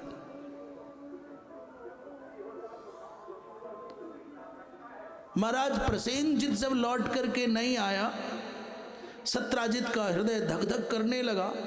सत्राजित को बड़ा पीड़ा हो गई। धीरे धीरे लोगों ने पूछा, रे भैया कहाँ है? तो कहता है दबी जबान से बोले, बोलूंगा तो मैं भी मारा जाऊंगा। भैया जल में रह करके, पानी में रह करके मगरमच्छ से बैर कौन करे? तो लोगों ने, किसी ने कुरेदा पूछा, क्या बात है? अरे बोले बात क्या है, मेरे गले में स्यमंतक मणि थी, कृष्ण ने मांगी, मैंने नहीं दिया, तो मेरे भाई को कृष्ण ने मार करके मणि हड़प ली है। पर भैया गरीब की कौन पूछेगा, कौन साथ देगा, कौन बोलेगा? धीरे धीरे ये बात पूरी द्वारिकापुरी में फैल गई। अथ लोक मुखोदगीर्णा किम बदंती पुरे भवत। ये लोक मुखोदगीर्णा माने समाज में एक दूसरे को कानो कान करने करने जपंजना। ये कानो कान मंत्र फूका जाने लग गया। अरे भैया पता है, सत्राजित का छोटा भाई कृष्ण ने मार दिया है, एक छोटी सी मणि के लोभ में मारा है। भगवान कृष्ण के माथे पर मिथ्या कलंक लग गया। भगवान कृष्ण उस मिथ्या कलंक को मिटाने के लिए नगर के संभ्रांत जनों का एक समूह बना करके शिष्टमंडल लेकर के गए। और जब जंगल में गए तो सबसे पहले मिला वहाँ प्रसेनजित और पड़ा हुआ मिला मरा घोड़ा। परंतु वहाँ से आगे बढ़ने का एक चिन्ह मिल गया। शेर के पांव के चिन्ह छपे थे और थोड़ा थोड़े खून की बूंदें गिरती जाती थी। महाराज उस शेर के पाद चिन्हों का अनुगमन किया तो एक स्थान पर देखते हैं सिंह भी मरा हुआ पड़ा है। और वहाँ से आगे चलने के लिए जो सूचक मिले हैं, चिन्ह मिले हैं, वो किसी रीछ के चिन्ह हैं। उन पाद चिन्हों का अनुसरण करते करते भगवान पहुँच गए जामवंत की गुफा के द्वार पर। और वहाँ द्वारिकापुरी के लाए हुए शिष्टमंडल को बाहर छोड़ा। गुफा में भगवान कृष्ण प्रविष्ट हुए। 28 दिन तक अखंड युद्ध हुआ। बड़ी 27 दिन तक अखंड मल्ल युद्ध हुआ जामवंत जी महाराज के साथ। उतने समय में बीच में डर के मारे जो शिष्टमंडल था वो भगवान कृष्ण के गुफा में अंदर जाने के बाद और कोई निर्धारित समय पर लौट करने नहीं आए हैं कृष्ण, इसलिए डर के मारे जान बचा करके सर पर धरे पांव भाग आए द्वारिकापुर। श्री सूत जी महाराज कहते हैं महात्माओं, उस समय देवर्षि नारद जी महाराज द्वारिकापुरी में पहुंचे। भगवान कृष्ण के न आने पर वसुदेव जी महाराज बड़े चिंतातुर हैं। पुत्र शोक संतप्त वसुदेव जी महाराज नारद जी महाराज के सामने रोने लग गए। नारद जी से कहते हैं भगवान हे देवर्षे, आप तो परावर विद हैं, मेरे कृष्ण आ जाएं, ऐसा कोई उपाय बताओ, मुझे कुछ नहीं चाहिए, संसार शून्य है बिना कृष्ण के। वसुदेव जी श्रीमद् देवी भागवत का पारायण देवर्षि नारद ने उपाय बताया कि भगवती देवी जगदम्बा की आराधना हो और श्रीमद् देवी भागवत का पारायण हो तो फिर भगवान कृष्ण तुम्हारे सुरक्षित लौट आवेंगे। ऐसा देवर्षि नारद ने समाधान बताया। बोलिए जगदम्बा मैया की। नवरात्र विधानेन संपूज्य जगदम्बिकां नवाहोभिः पुराणञ्च देव्या भागवतं शृणु। नवरात्रि के विधान से 9 दिन तक भगवती माँ जगदम्बा की समाराधना हो और श्रीमद् देवी भागवत की पवित्र कथा का वाचन हो तो देवर्षि नारद कहते हैं हाँ तुम्हारे कृष्ण लौट आएंगे, मेरा वचन है। उस उपासना का नेतृत्व भी देवर्षि नारद जी महाराज ने किया। अचानक वसुदेव जी प्रसन्न हो गए और वसुदेव जी महाराज ने प्रसन्न होकर के देवर्षि नारद को अपना संस्मरण सुनाया। अतप्यत देवकी देवी नक्तं दिवम अनिंदिता। कहने लग गए, वसुदेव जी महाराज ने कहा देवर्षि नारद से, भगवान जो आप कहते हैं वो सच है, वो वास्तविकता है। जिस समय हम और देवकी दोनों के दोनों कंस के कारागार में बंद थे, एक एक करके पापात्मा दुरात्मा कंस ने हमारे 6 बालक मार दिए। उस समय हम बहुत पीड़ित रहते। कह रहे हैं अतप्यत देवकी देवी नक्तं दिवम अनिंदिता। ये जो देव की बेटी है अनिंदित, ये रात दिन शोक में डूबी, लंबी लंबी गरम गरम सांस लेती और कहती बार बार भद्र। कभी ऐसा भी जीवन में दिन आएगा जब हमारे कारागार के बंधन कट जाएंगे और हम इस दुरात्मा दैत्यराट कंस के इस बंधन से मुक्त हो जाएंगे। क्या हमारे जीवन में भी कभी वो इस काली दुख की अंधियारी रात का अंत होगा? कभी सुख का सुप्रभात आवेगा क्या? उन्हीं दिनों संयोग की बात है, 7वें पुत्र के रूप में भी जो विशेष शेष थे उनका भी स्थानांतरण हो गया तो और चिंता बढ़ गई, अब क्या होगा। उसी समय अचानक एक दिन मिलने के लिए गर्गाचार्य जी महाराज वसुदेव जी के पास में आए और ये कथा वसुदेव जी सुना रहे हैं।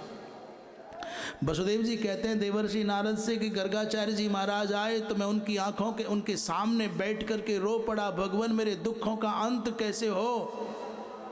तो जो उपाय महात्मन हे देवर्षि आप बताते हो वही उपाय गर्गाचार्य जी महाराज ने मुझको उस समय बताया था।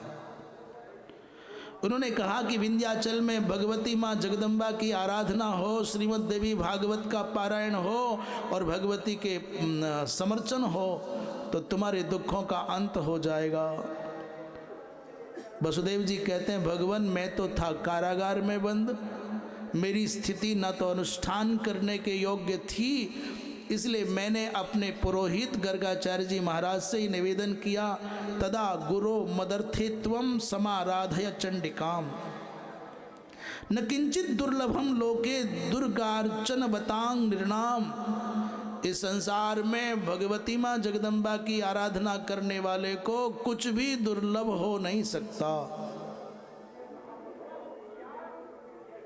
एक बार भी जो पूरे मन से भगवती माँ जगदम्बा की भक्ति से जुड़ जाता है, उनके चरणों का आश्रित हो जाता है, उसके जीवन में कुछ भी करना हो वो असंभव नहीं रह जाता, वो अशक्य नहीं रह जाता, बड़े से बड़ा भारी से भारी कार्य भी सुगम हो जाता है। ऐसा भगवती माँ जगदम्बा के विषय में प्रसिद्धि है महापुरुषों में कि कुछ देवता हैं जिनकी उपासना करोगे तो प्रचुर मात्रा में भोग संसाधन प्राप्त हो जाते हैं पर मोक्ष नहीं मिलता। कुछ देवोपासनाएं ऐसी हैं, कुछ आराधनाएं ऐसी हैं जहां मोक्ष तो मिलना सुनिश्चित है परंतु भोग नहीं मिलेगा। एकमात्र भगवती माँ जगदम्बा के बारे में ये विख्यात है कि भोगश्च मोक्षश्च करस्त एव, यत्रास्ति भोगो न च तत्र मोक्षः। जहाँ उपासना करने पर भोग की प्रचुरता के साथ में उपलब्धि होती है परंतु मोक्ष नहीं होता। और यत्रास्ति मोक्षो न च तत्र भोगः, जहाँ मोक्ष है वहाँ भोग नहीं है, जहाँ भोग संसाधन है वहाँ मोक्ष उपलब्ध नहीं है। परंतु श्री सुंदरी सेवन तत्पराणाम, भगवती माँ जगदम्बा की जो आराधना करने में तत्पर है, बोले भोगश्च मोक्षश्च करस्त एव, उसको जब तक जिएगा तब तक प्रचुर मात्रा में संसाधनों की उपलब्धि होगी, जैसा चाहेगा वैसा पाएगा। और अंतिम समय जब आएगा तो भगवती माँ जगदम्बा अपने अनुग्रह का भाजन मान करके उसको मुक्ति के पद पर आरूढ़ कर देगी। इसलिए माँ की उपासना ऐश्वर्य भी देती है, आपको प्रभुत्व भी देती है, आपको विभुत्व भी देती है, आपको भुक्ति और मुक्ति दोनों प्रचुर मात्रा में उपलब्ध हो जाती है। भगवती की उपासना का ये प्रभाव है। तो उन्होंने कहा, वसुदेव जी महाराज ने, भगवान आप तो मेरे पुरोहित हैं, मेरे हितैषी हैं, मेरे आचार्य हैं, मेरे संकटों के अंत के लिए आप ही भगवती माँ जगदम्बा की आराधना कर दें। गर्गाचार्य जी महाराज बड़े बड़े अच्छे अच्छे विद्वानों को लेकर के विंध्याचल आए मथुरा से, और यहाँ आकर के भगवती माँ जगदम्बा का आराधन किया। तब जाकर के भगवान नारायण ही श्री देवकी वसुदेव के यहाँ भगवान कृष्ण के रूप में अवतरित हुए हैं। बोलिए जगदम्बा मैया की। इसलिए श्री देवर्षि नारद को श्री वसुदेव जी महाराज कहते हैं, भगवान आप जो उपाय बता रहे हो ना कि कृष्ण की प्राप्ति के निमित्त हमको श्रीमद् देवी भागवत की कथा श्रवण करना चाहिए, भगवती का आराधन करना चाहिए, ये सर्वथा समीचीन है, क्योंकि मैंने पहले इसका अनुभव किया है। श्रीमद् देवी भागवत के प्रसंग में कह रहे हैं कि इस श्रीमद् देवी भागवत को ब्राह्मण यदि श्रद्धा पूर्वक पढ़ता है तो पठन द्विजो वेद विदग्रणी भवेत। यदि इस श्रीमद् देवी भागवत की कथा को कोई ब्राह्मण श्रद्धा पूर्वक श्रवण करता है तो वेद वेत्ताओं में अग्रणी हो जाता है, और यदि क्षत्रिय श्रवण करता है तो बाहु प्रजातो धरणीपति स्यात्। क्षत्रिय वर्ण का व्यक्ति श्रीमद् देवी भागवत को श्रद्धा पूर्वक सुनता है तो वह धरणीपतित्व को प्राप्त कर लेता है, नृपत्व को प्राप्त कर लेता है, राजा हो जाता है। और वैश्य पठन वित्त समृद्धि मेति, यदि वैश्य वर्ण का कोई व्यक्ति श्रद्धा पूर्वक इस श्रीमद् देवी भागवत की कथा सुनता है तो प्रचुर मात्रा में अभीष्ट ऐश्वर्य पाता है। शूद्र वर्ण के भाई बंधु इस कथा को सुनते हैं तो कह रहे हैं शूद्रोपि शृण्वन् स्वकुलोत्तमस्यात्। श्रद्धा पूर्वक शूद्र वर्ण का बंधु भाई भी इस कथा को सुनता है तो अपने परिवार में विशिष्ट हो जाता है। बोली वृंदावन बिहारी लाल की, जगदम्बा मैया की, श्री राजा रामचंद्र भगवान की। हर हर। तो जो प्रसंग चल रहा था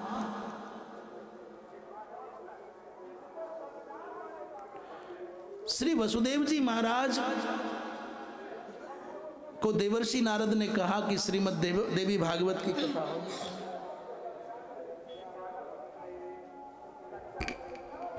श्रीमद् देवी भागवत की कथा होनी चाहिए, भगवती की आराधना होनी चाहिए। तो वो आरंभ हो गया। आरंभ हुआ तो बड़े तन्मय होकर के पूरे द्वारिकापुरी के लोगों ने अनुष्ठान किया, व्रत किया। और भैया अद्भुत बात ये हुई, नवारण मंत्र का जप भी हुआ, दुर्गा सप्तशती के पाठ भी हुए। और इधर जैसे जैसे आराधना बढ़ती जाती वैसे वैसे महायुद्ध में जाम्बवंत जी महाराज की शक्ति क्षीण होती चली जाती और भगवान कृष्ण उन पर भारी पड़ते चले जाते। एक दिन 27वां दिन था और उधर कृष्ण के मुक्कों की मार से जाम्बवंत जी महाराज का अंग अंग शिथिल हो गया। वो चरणों में गिर पड़े। एक मुक्का ऐसा लगा कि अचेत से हो गए, धरती पर गिरे और भगवान कृष्ण के चरणों से सर लग गया, माथा लग गया। और जैसे ही भगवान कृष्ण के चिन्मय बपू के साथ जाम्बवंत का सर छुआ तो न जाने कैसा चेतना का संचार हो गया, उठ के खड़े हो गए, हाथ जोड़ करके कहने लगे, भगवान मैं पहचान गया, आप कोई और नहीं, आप चाहे भले ही संसार आपको यदुनाथ कहे, पर मैं तो जान गया आप यदुनाथ नहीं, आप मेरे रघुनाथ हैं। आप वही हैं जिन्होंने अपने रोष की अग्नि से समुद्र को जला करके भस्म करने का संकल्प कर लिया था, जिन्होंने अपनी क्रोधाग्नि में रावण के समग्र परिवार को जला करके भस्म कर दिया था, वही रघुनाथ आज मेरे सामने यदुनाथ बन करके आए हैं। प्रभो मेरा अपराध क्षमा कर दीजिए। मद दौरात्म्यम क्षमस्व भो, भगवान मेरी दुरात्मता को क्षमा कर दीजिए। और ये मेरे पास में मेरी एक पुत्री है, ये मानवी मणि है, अर्थात स्त्रियों में रत्न की भांति अतीव सुंदरी, अतीव सदाचार संपन्ना है, सुलक्षणा है। प्रभु ये मेरी कन्या स्वीकार कर लीजिए। तो कोई प्रश्न पूछ सकता है, महाराज जामवंत जी का विवाह हुआ था क्या? और रीछ योनि में जन्म लेने वाले के यहाँ मानवीय कन्या कैसे जन्म ले सकती है? ये जामवंत जी महाराज ब्रह्मा जी के अंश से समुत्पन्न है, इसलिए ये कल्पना मत करना कि ये जामवंत माने सामान्य रीछ हैं। इसलिए देवताओं के देह परिवर्तन करने पर भी विभिन्न उनके कामनाओं के अनुसार काम देह होते हैं, माने अभीष्ट शरीर धारण करने की सामर्थ्य होती है। दूसरी विशेष बात यह है कि जामवंत जी महाराज की औरस कन्या नहीं है, ये पालित कन्या है।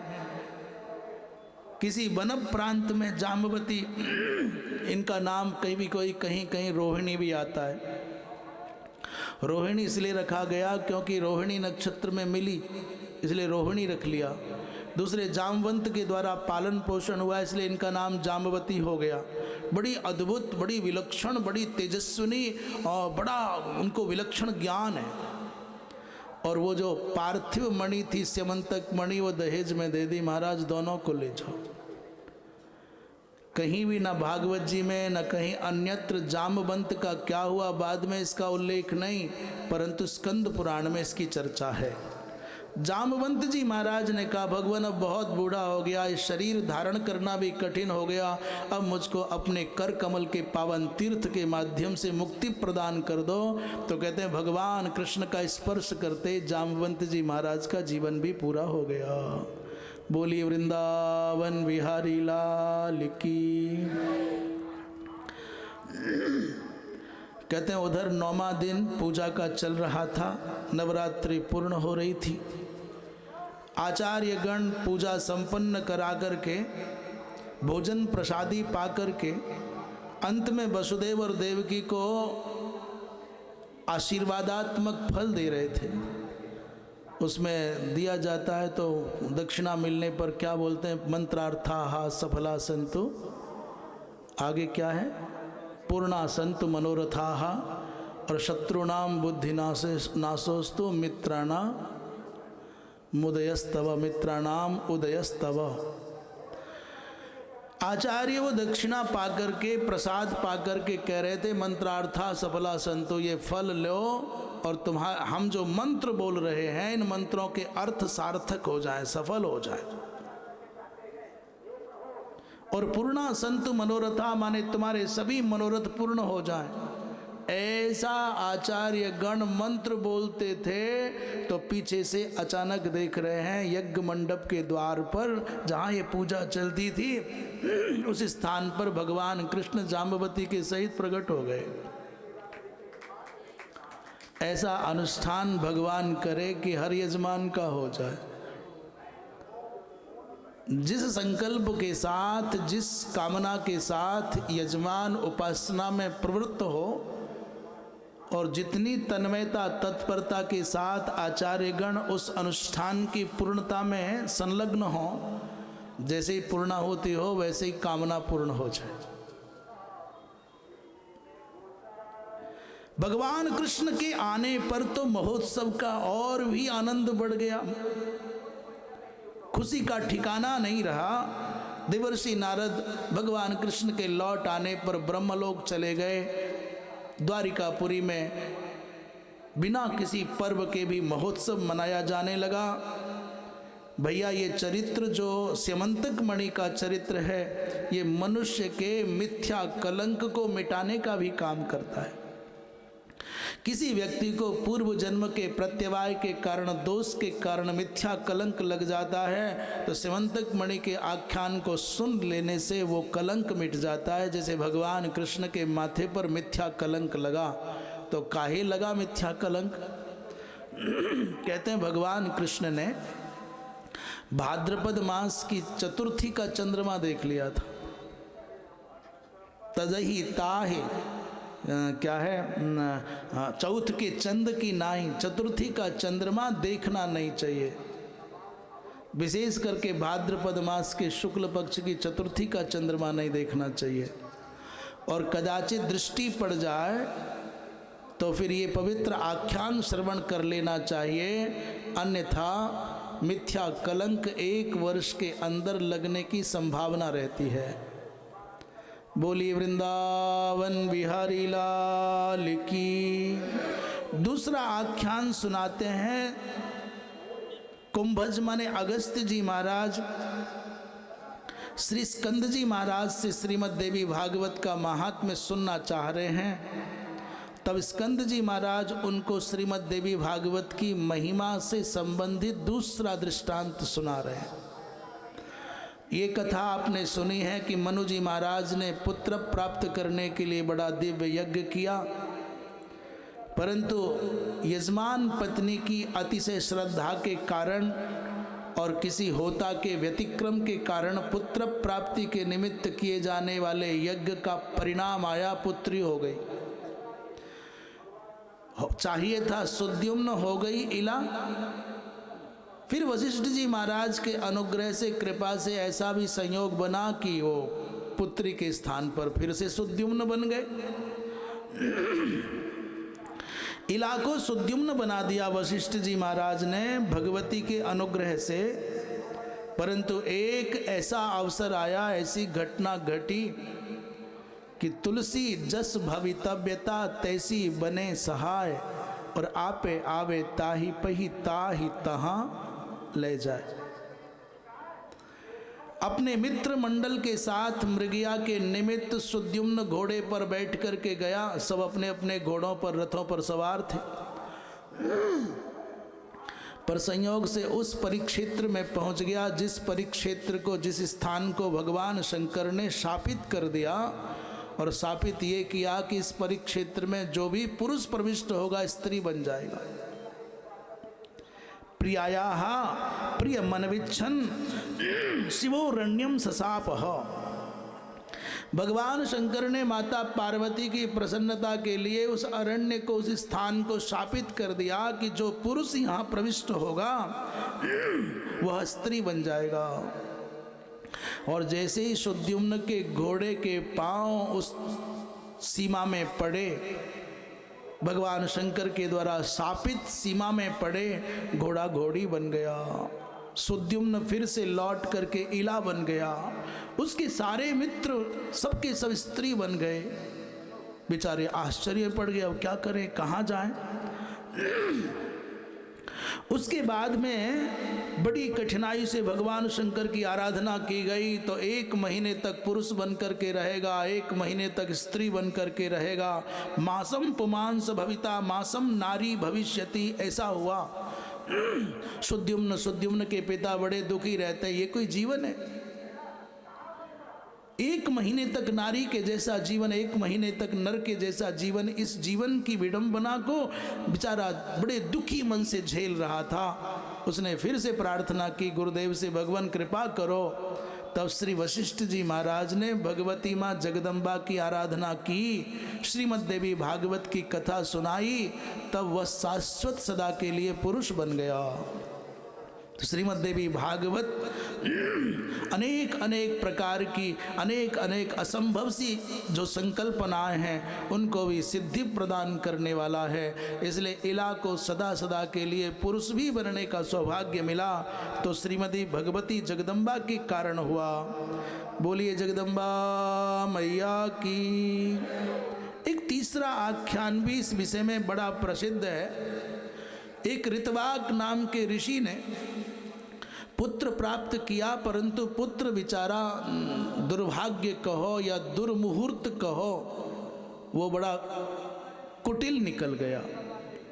ऐसे आचरण करता है ऋषि का पुत्र। ऋषि का नाम ऋतवाक, ऋतवाक माने सत्यवक्ता, प्रियवक्ता, वाक सिद्ध महापुरुष।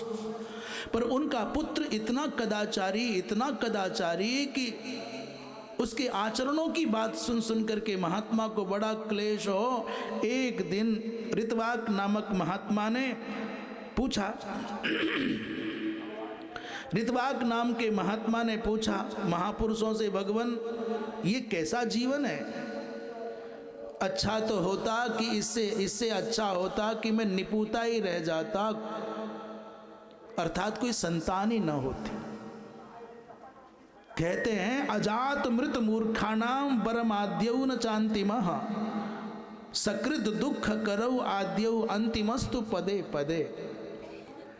3 प्रकार के पुत्रों का उल्लेख कर रहे हैं। एक है अजात, माने जो उत्पन्न ही नहीं हुआ, और दूसरे प्रकार का पुत्र है जो उत्पन्न तो हुआ परंतु जन्म लेते ही मर गया, 2 दिन 4 दिन 10 दिन 1 वर्ष में। तो एक तो वो है जो अभी अजात माने उत्पन्न ही नहीं हुआ, दूसरा वो है जो जन्म लेते ही मर गया, और तीसरा पुत्र बोले तीसरा वो है कि जन्म भी लिया और मरा भी नहीं, छाती पर दाल दलता है, मूर्ख है, कपटी है, कुटिल है, अवज्ञाकारी है, सब पापों का भंडार है। कह रहे 3 प्रकार के पुत्रों में कौन ठीक, अजात ठीक है कि मृत ठीक है कि मूर्ख ठीक है? पर ऋषिवर कह रहे हैं कि नहीं, अजात मृत मूर्खाणाम वरमाद्यौ, जो नहीं उत्पन्न हुआ वो एक बार दुख देता है, हमारे कोई संतान नहीं है, हाय हाय मर गए। हमारा कोई पाप है जो संतान नहीं हुआ तो एक बार दुख होता है, और जिसके होकर के मर जाता है वो भी भला कि एक बार ही दुख होगा, भैया था मर गया। पर जिसके घर पर मूर्ख पुत्र हो और पिता कमाते कमाते अब उसके कंधे शिथिल होने लगे हों, घुटनों में दर्द होने लगा हो, आंखों से दिखना कम होने लगा हो, आय के साधन सीमित और संघर्ष के साथ चल रहे हों, और हाथियों के जैसा शरीर पाए हुए मूर्ख पुत्र धन नहीं कमाता हो, परिवार को पालन में सहयोग न करता हो और उल्टा जवाब देता हो, अयोग्य हो, अशिक्षित हो, ऐसे पुत्र को देख देख करके पिता की छाती रोज जलती है। कभी अपने बाल नोचता है, कभी अपना माथा पीटता है, कभी छाती कूटता है, और एकांत में बैठ करके जब भगवान का भजन करना चाहिए तब बड़बड़ाता है, खुद को गरियाता है, अपने भाग्य को गरियाता है, अपने पुत्र को गरियाता है। इसलिए ऋतवाक कहते हैं कि अपुत्रता वरम नृणाम न कदाचित कुपुत्रता। अपुत्र होना बहुत अच्छा, निसंतान रह जाना बहुत अच्छा। जिनकी संतान नहीं है बड़े रोते हैं कि नहीं हो जाता तो बड़ा अच्छा था, और कभी कभी दुस्साहस करते हैं, गोद ले लेते हैं, बोले नहीं नहीं जरूरी है, बहुत आवश्यक है। अरे भैया, भगवान के विधान में तुम अपनी टांग अड़ाते हो और गोद लेने के चक्कर में नई बीमारी पालते हो, और गोद लेने पर भी सारी संपत्ति का उपभोग, क्योंकि वो तुम्हारा पुत्र बन करके नहीं आया, वो तुम्हारी संपत्ति का पुत्र बन करके आया है। तुम्हारे पास कुछ न होता तो कभी उसके माता पिता तुमको ना देते। तुम ये सोच करके लाए हो कि बुढ़ापे का सहारा बनेगा, बुढ़ापे की लाठी बनेगा, और वो मन ही मन सोच रहा है कि कब विदा हो सारी संपत्ति का मैं मालिक बन जाऊं। यदि भगवान को तुम्हारे भाग्य में संतति का सुख देना अभीष्ट होता तो फिर ये अभाव क्यों होता। इसलिए कभी चक्कर में नहीं पड़ना कि ये दत्तक पुत्र आएगा तो जीवन का उद्धार कर देगा, पिंड पानी देगा, ये कुछ नहीं होगा। आज की जो शिक्षा प्रणाली है उस शिक्षा प्रणाली का दुष्प्रभाव ऐसा है कि सबसे पहले श्राद्ध में ही अश्रद्धा होती है। आज की शिक्षा के कारण आज की शिक्षा का दुष्प्रभाव ऐसा है कि सबसे पहले जो श्रद्धा का विषय श्राद्ध है, जो अपने गतात्मा हुतात्मा के उद्धार के लिए जो पितृ कर्म हैं उन्हीं में आस्था नहीं है आज के पुत्रों की। आज के बेचारे इन बालकों को पुत्र कहें भी तो कहें कैसे, कहाँ पुत्र हैं। पुत्रत्व तो तब घटित होता है जीवितो वाक्य करणात् और क्षयाहे भूरि भोजनात् और गयायाम पिंड दानात् चौ त्रिविर पुत्रस्य पुत्रता। जो अपने माता पिता के जीवित रहते उनकी आंखों के सामने आंखें झुका के खड़ा रहता है और आज्ञा का पालन करने के लिए अनवरत उद्यत रहता है, उनके मुख से कोई शब्द निकले तो तुरंत उसके पालन में तल्लीन हो जाता है, तत्पर हो जाता है, तो जीवितो वाक्य करणात्, आज्ञा का पालन करता है तो पुत्र है। और माता पिता जिस तिथि को शरीर छोड़ करके गए हैं उस तिथि को निमित्त करके जो प्रचुर मात्रा में यथा सामर्थ्य अन्नदान करता है, क्षयाहे भूरि भोजनात्, और फिर 1 वर्ष पूरा हो जाने के बाद अपने माता पिता के समुद्धार के निमित्त जो गया में जाके पिंडदान करता है उसी को पुत्र कहा जाता है। अन्यथा आजकल पुत्र होते ही कहाँ है, पुत्र कहाँ, लड़के हो रहे हैं। तो जी लड़का में और पुत्र में कोई अंतर है क्या? बोले हाँ, लड़ते लड़ते जो उत्पन्न हो उसी का नाम है लड़का, और थोड़ा सा बड़े होते ही बड़ा क्या होता है, लड़ता ही है, ये दिवा ये ला नहीं दे तो रोऊं पैर पटकूं, और 18 साल का हो जाए तो लड़का हो रहा है आजकल। जो माता पिता से लड़ता हो उसको पुत्र मत कहना, कहते लड़का है। और माता पिता ही परिचय देते हैं तो ये नहीं कहते हमारा पुत्र, कहते हमारा लड़का है, हमारी लड़की है। और जो बंटवारे की बात करे अकेला ही है तो भी माँ बाप से कहता है तुम अलग बनाओ हम अलग बनाएंगे, तुम अलग रहो हम अलग रहेंगे। वो कौन? बोले बेटा। जो बांटने की बात करे वो बेटा, जो लड़ाई की बात करे वो लड़का। पुत्र तो लाखों में कोई कोई होता है, और जिसके घर में पुत्र है वो अपने घर को तीर्थ मान लेना। ये भगवान की बड़ी कृपा है कि तुम्हारे किसी पूर्व जन्म के पुण्य का सत्परिणाम है जो तुम्हारे यहाँ पुत्र है। महाराज उन्होंने गर्गाचार्य जी महाराज से पूछा, ऋतवाक ने, भगवान क्या करूं, इतना अधम, इतना घोर पापी पुत्र, इतना कदाचारी पुत्र कैसे हुआ? इसका यज्ञोपवीत भी कराया, वेद भी पढ़ाया, संध्या वंदन करता नहीं, ये तो जुआ खेलता है, शराब पीता है, क्या करूं इसका? ये मेरा कोई पाप है, इसकी माँ का कोई पाप है, या इसी जीव का कोई पाप है? तो नई बात गर्गाचार्य जी महाराज ज्योतिषियाँ कहते हैं, ना तो ये मातृदोष है और ना ही महात्मन तुम्हारा कोई दोष है और ना ही इस जीवात्मा का दोष है। फिर बोले समय का दोष है। ये समय क्या है?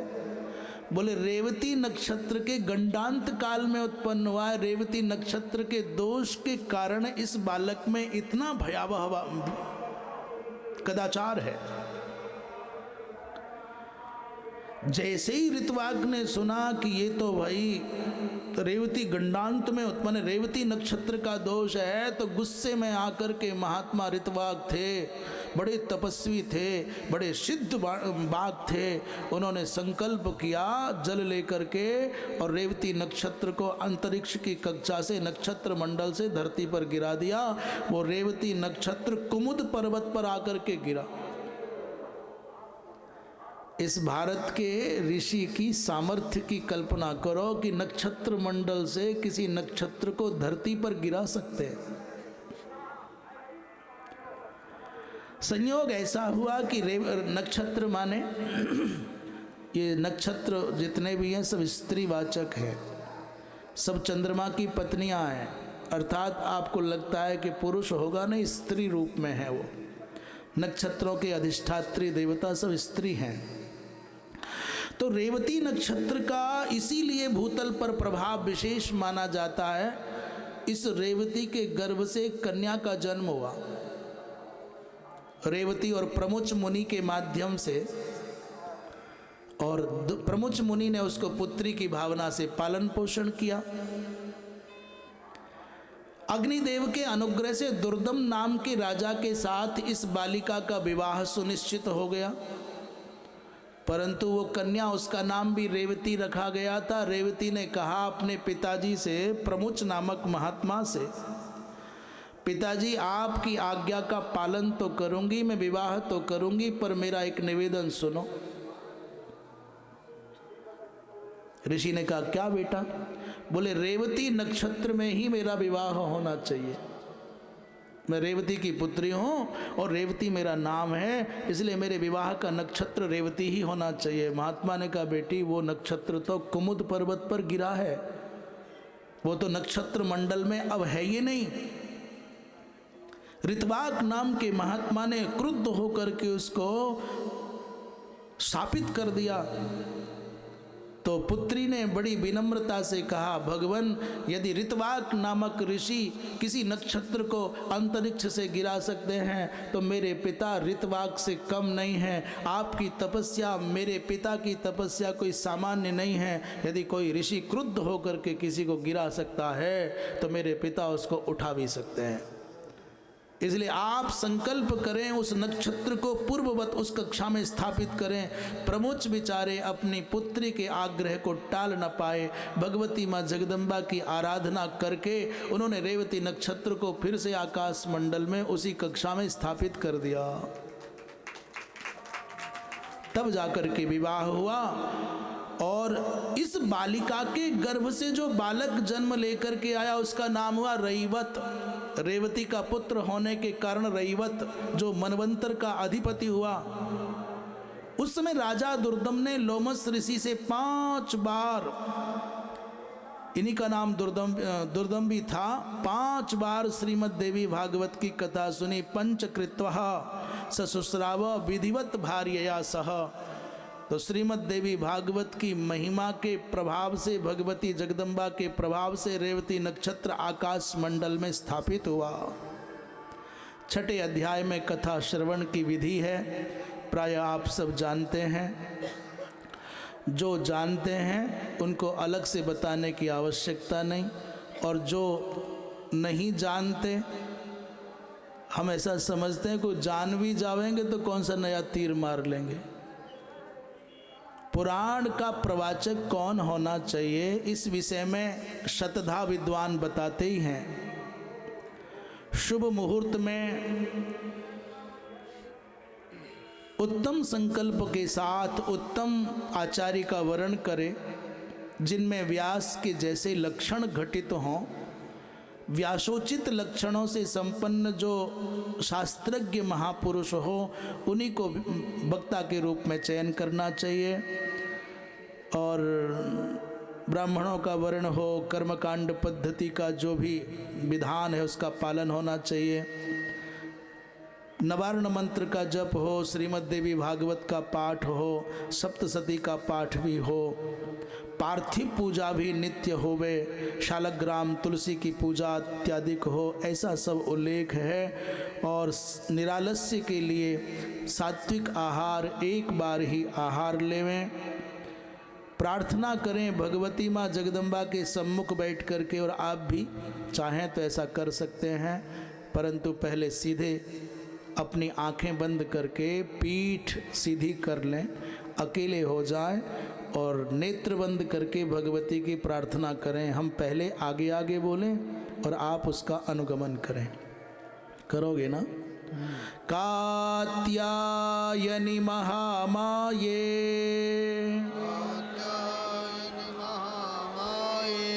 जिनको संस्कृत बिल्कुल नहीं आती है वो अवश्य ध्यान से सुने और बोलें, पर आंख बंद रखें। आंख बंद करो।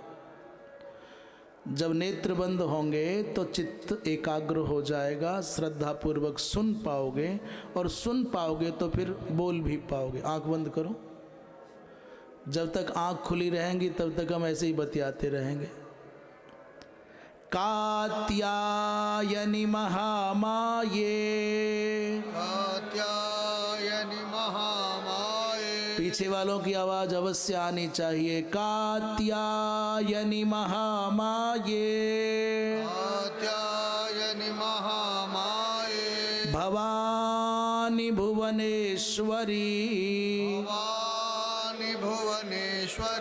भवानी भुवनेश्वरी भवानी भुवनेश्वरी संसार सागरे मग्नम संसार सागरे मग्नम संसार सागरे मग्नम संसार सागरे मग्नम मामुद्धर कृपामये मामुद्धर कृपामये मामुद्धर कृपामये मामुद्धर कृपामये ब्रह्म विष्णु शिवाराध्ये ब्रह्म विष्णु शिवारागे प्रसीद जगदम्बिके सीद जगदम्बिके मनोभिलसितं देवी मनोभिलसितं देवी वरम देहि नमोस्तुते। वरं देहि नमोस्तुते। इस प्रकार प्रार्थना करे भगवती माँ जगदम्बा से, हे कात्यायनी, हे महामाये, हे भवानी, हे भुवनेश्वरी, मैं संसार सागर में डूबा हुआ हूँ। मैं तो राग द्वेष की दलदल में आकंठ डूबा हूँ। सैकड़ों प्रकार के दोषों से, बुराइयों से, व्यसनों से घिरा हुआ हूँ। हे कृपामये, हे करुणामयी माँ, माम उद्धर, मेरा उद्धार कर दीजिए। ऐसे ही प्रार्थना करते हुए कहे कि माँ आप कोई सामान्य नहीं है, आप ब्रह्मा विष्णु शिव इत्यादि की भी आराध्या है। ब्रह्मा जी हो, भगवान विष्णु हो, शंकर जी हो, जब जब संकट पड़ता है तब वो सब आपकी शरण में आते हैं, तब उनके द्वारा आपकी जब उपासना होती, आराधना होती है, तब वो भी संकट मुक्त हो जाते हैं। हे माँ, हे जगदम्बिके, मुझ पर प्रसन्न हो जाए। मैं आपके चरणों में बारंबार प्रणाम करता हूँ या प्रणाम करती हूँ। मेरे मनोभिलषित, जो मेरे मन में अभिलाषा है, उसको पूर्ण कर दीजिए। भैया, मनुष्य को चाहिए कि जिन दिनों इस पवित्र कथा का श्रवण करे, उन दिनों देवताओं में भेद बुद्धि तो कभी नहीं करनी चाहिए। शैव के नाम पर, वैष्णव के नाम पर, कृष्ण के नाम पर, शिव के नाम पर, राम के नाम पर, विष्णु और शिव के नाम पर न जाने कैसे कैसे झगड़े कर जाते हैं लोग। और जिनके नाम पर झगड़े करते हैं वो दोनों एक दूसरे की उपासना में तल्लीन रहते हैं। भगवान विष्णु सदा भगवान शंकर का यजन करते हैं, भगवान शंकर सदा भगवान विष्णु का यजन करते हैं। दोनों एक दूसरे के हृदय में रहते हैं। इसलिए तमोगुण के अधिष्ठात्री होने पर भी सतोगुण के अधिष्ठात्री भगवान विष्णु का ध्यान करने के कारण भोलेनाथ कर्पूर गौरम हो जाते हैं। इतना तादाद में, इतनी तन्मयता कि शुभ्र वर्ण के सात्विक सत्व गुण के अधिष्ठात्री भगवान विष्णु को शुभ्र होना चाहिए था, परंतु वो तमोगुण के अधिष्ठात्री भगवान शिव का अंतरंगतया ध्यान करने के कारण सांवले हो जाते हैं। इससे बड़ा और क्या प्रमाण चाहिए। आप कहते हो सत्व गुण के अधिष्ठात्री देवता भगवान नारायण, भगवान विष्णु, और तमोगुण के अधिष्ठात्री देवता भगवान शंकर। बांटो कौन छोटा कौन बड़ा है, कहो कौन श्रेष्ठ और कौन निकृष्ट है। वो दोनों एक दूसरे के आराध्य और दोनों एक दूसरे के आराधक हैं, और दोनों एक दूसरे का ध्यान करने के कारण तादात्म्यापत्ति को प्राप्त हो गए हैं। इसलिए सत्व के अधिष्ठात्री होने पर भी भगवान विष्णु, भगवान शिव का ध्यान करने के कारण सांवले हो गए, और सत्व गुण के अधिष्ठात्री भगवान विष्णु का ध्यान करने के कारण तमोगुण के अधिष्ठात्री होने पर भी भोलेनाथ कर्पूर गौरम हो गए। अर्थात अपने आराध्य को अपने स्वरूप में उतार लिया है। इसलिए भेद बुद्धि नहीं करनी चाहिए। जैसे गायत्री के समान कोई मंत्र नहीं है, परम धर्म नहीं है, गायत्री के समान कोई तप नहीं है, गायत्री के समान कोई देवता नहीं है, गायत्री के समान कोई मंत्र नहीं है, वैसे ही श्रीमद् देवी भागवत के समान कोई पुराण नहीं है। बड़ी श्रद्धा और भक्ति के साथ इस पवित्र कथा का आश्रय लेते हुए जीवन की सद्गति के लिए, समुद्धार के लिए प्रयत्नशील होना चाहिए। इन्हीं शब्दों के साथ वक्तव्य को विराम। वृंदावन बिहारी लाल की। काल विनाशिनी काली जय जय। काल विनाशिनी काली जय जय। दुर्गति नाशिनी दुर्गा जय जय। दुर्गति नाशिनी दुर्गा जय जय। काल विनाशिनी काली जय जय। काल विनाशिनी काली जय जय। दुर्गति नाशिनी दुर्गा जय जय। दुर्गति नाशिनी दुर्गा जय जय। उमा रमा ब्रह्माणी जय जय। उमा रमा ब्रह्माणी जय जय। सीता राधा रुक्मिणी जय जय। सीता राधा रुक्मिणी जय जय।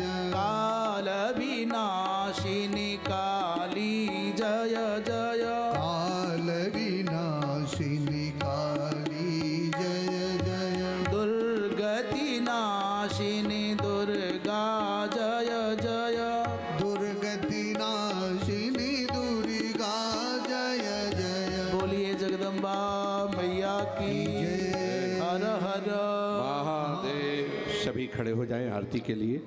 आए हम सब मिलके बड़े भाव के साथ माँ भगवती जगत जननी की आरती करते हैं। आए। ओम ज्वाला मालिन्यै नमः।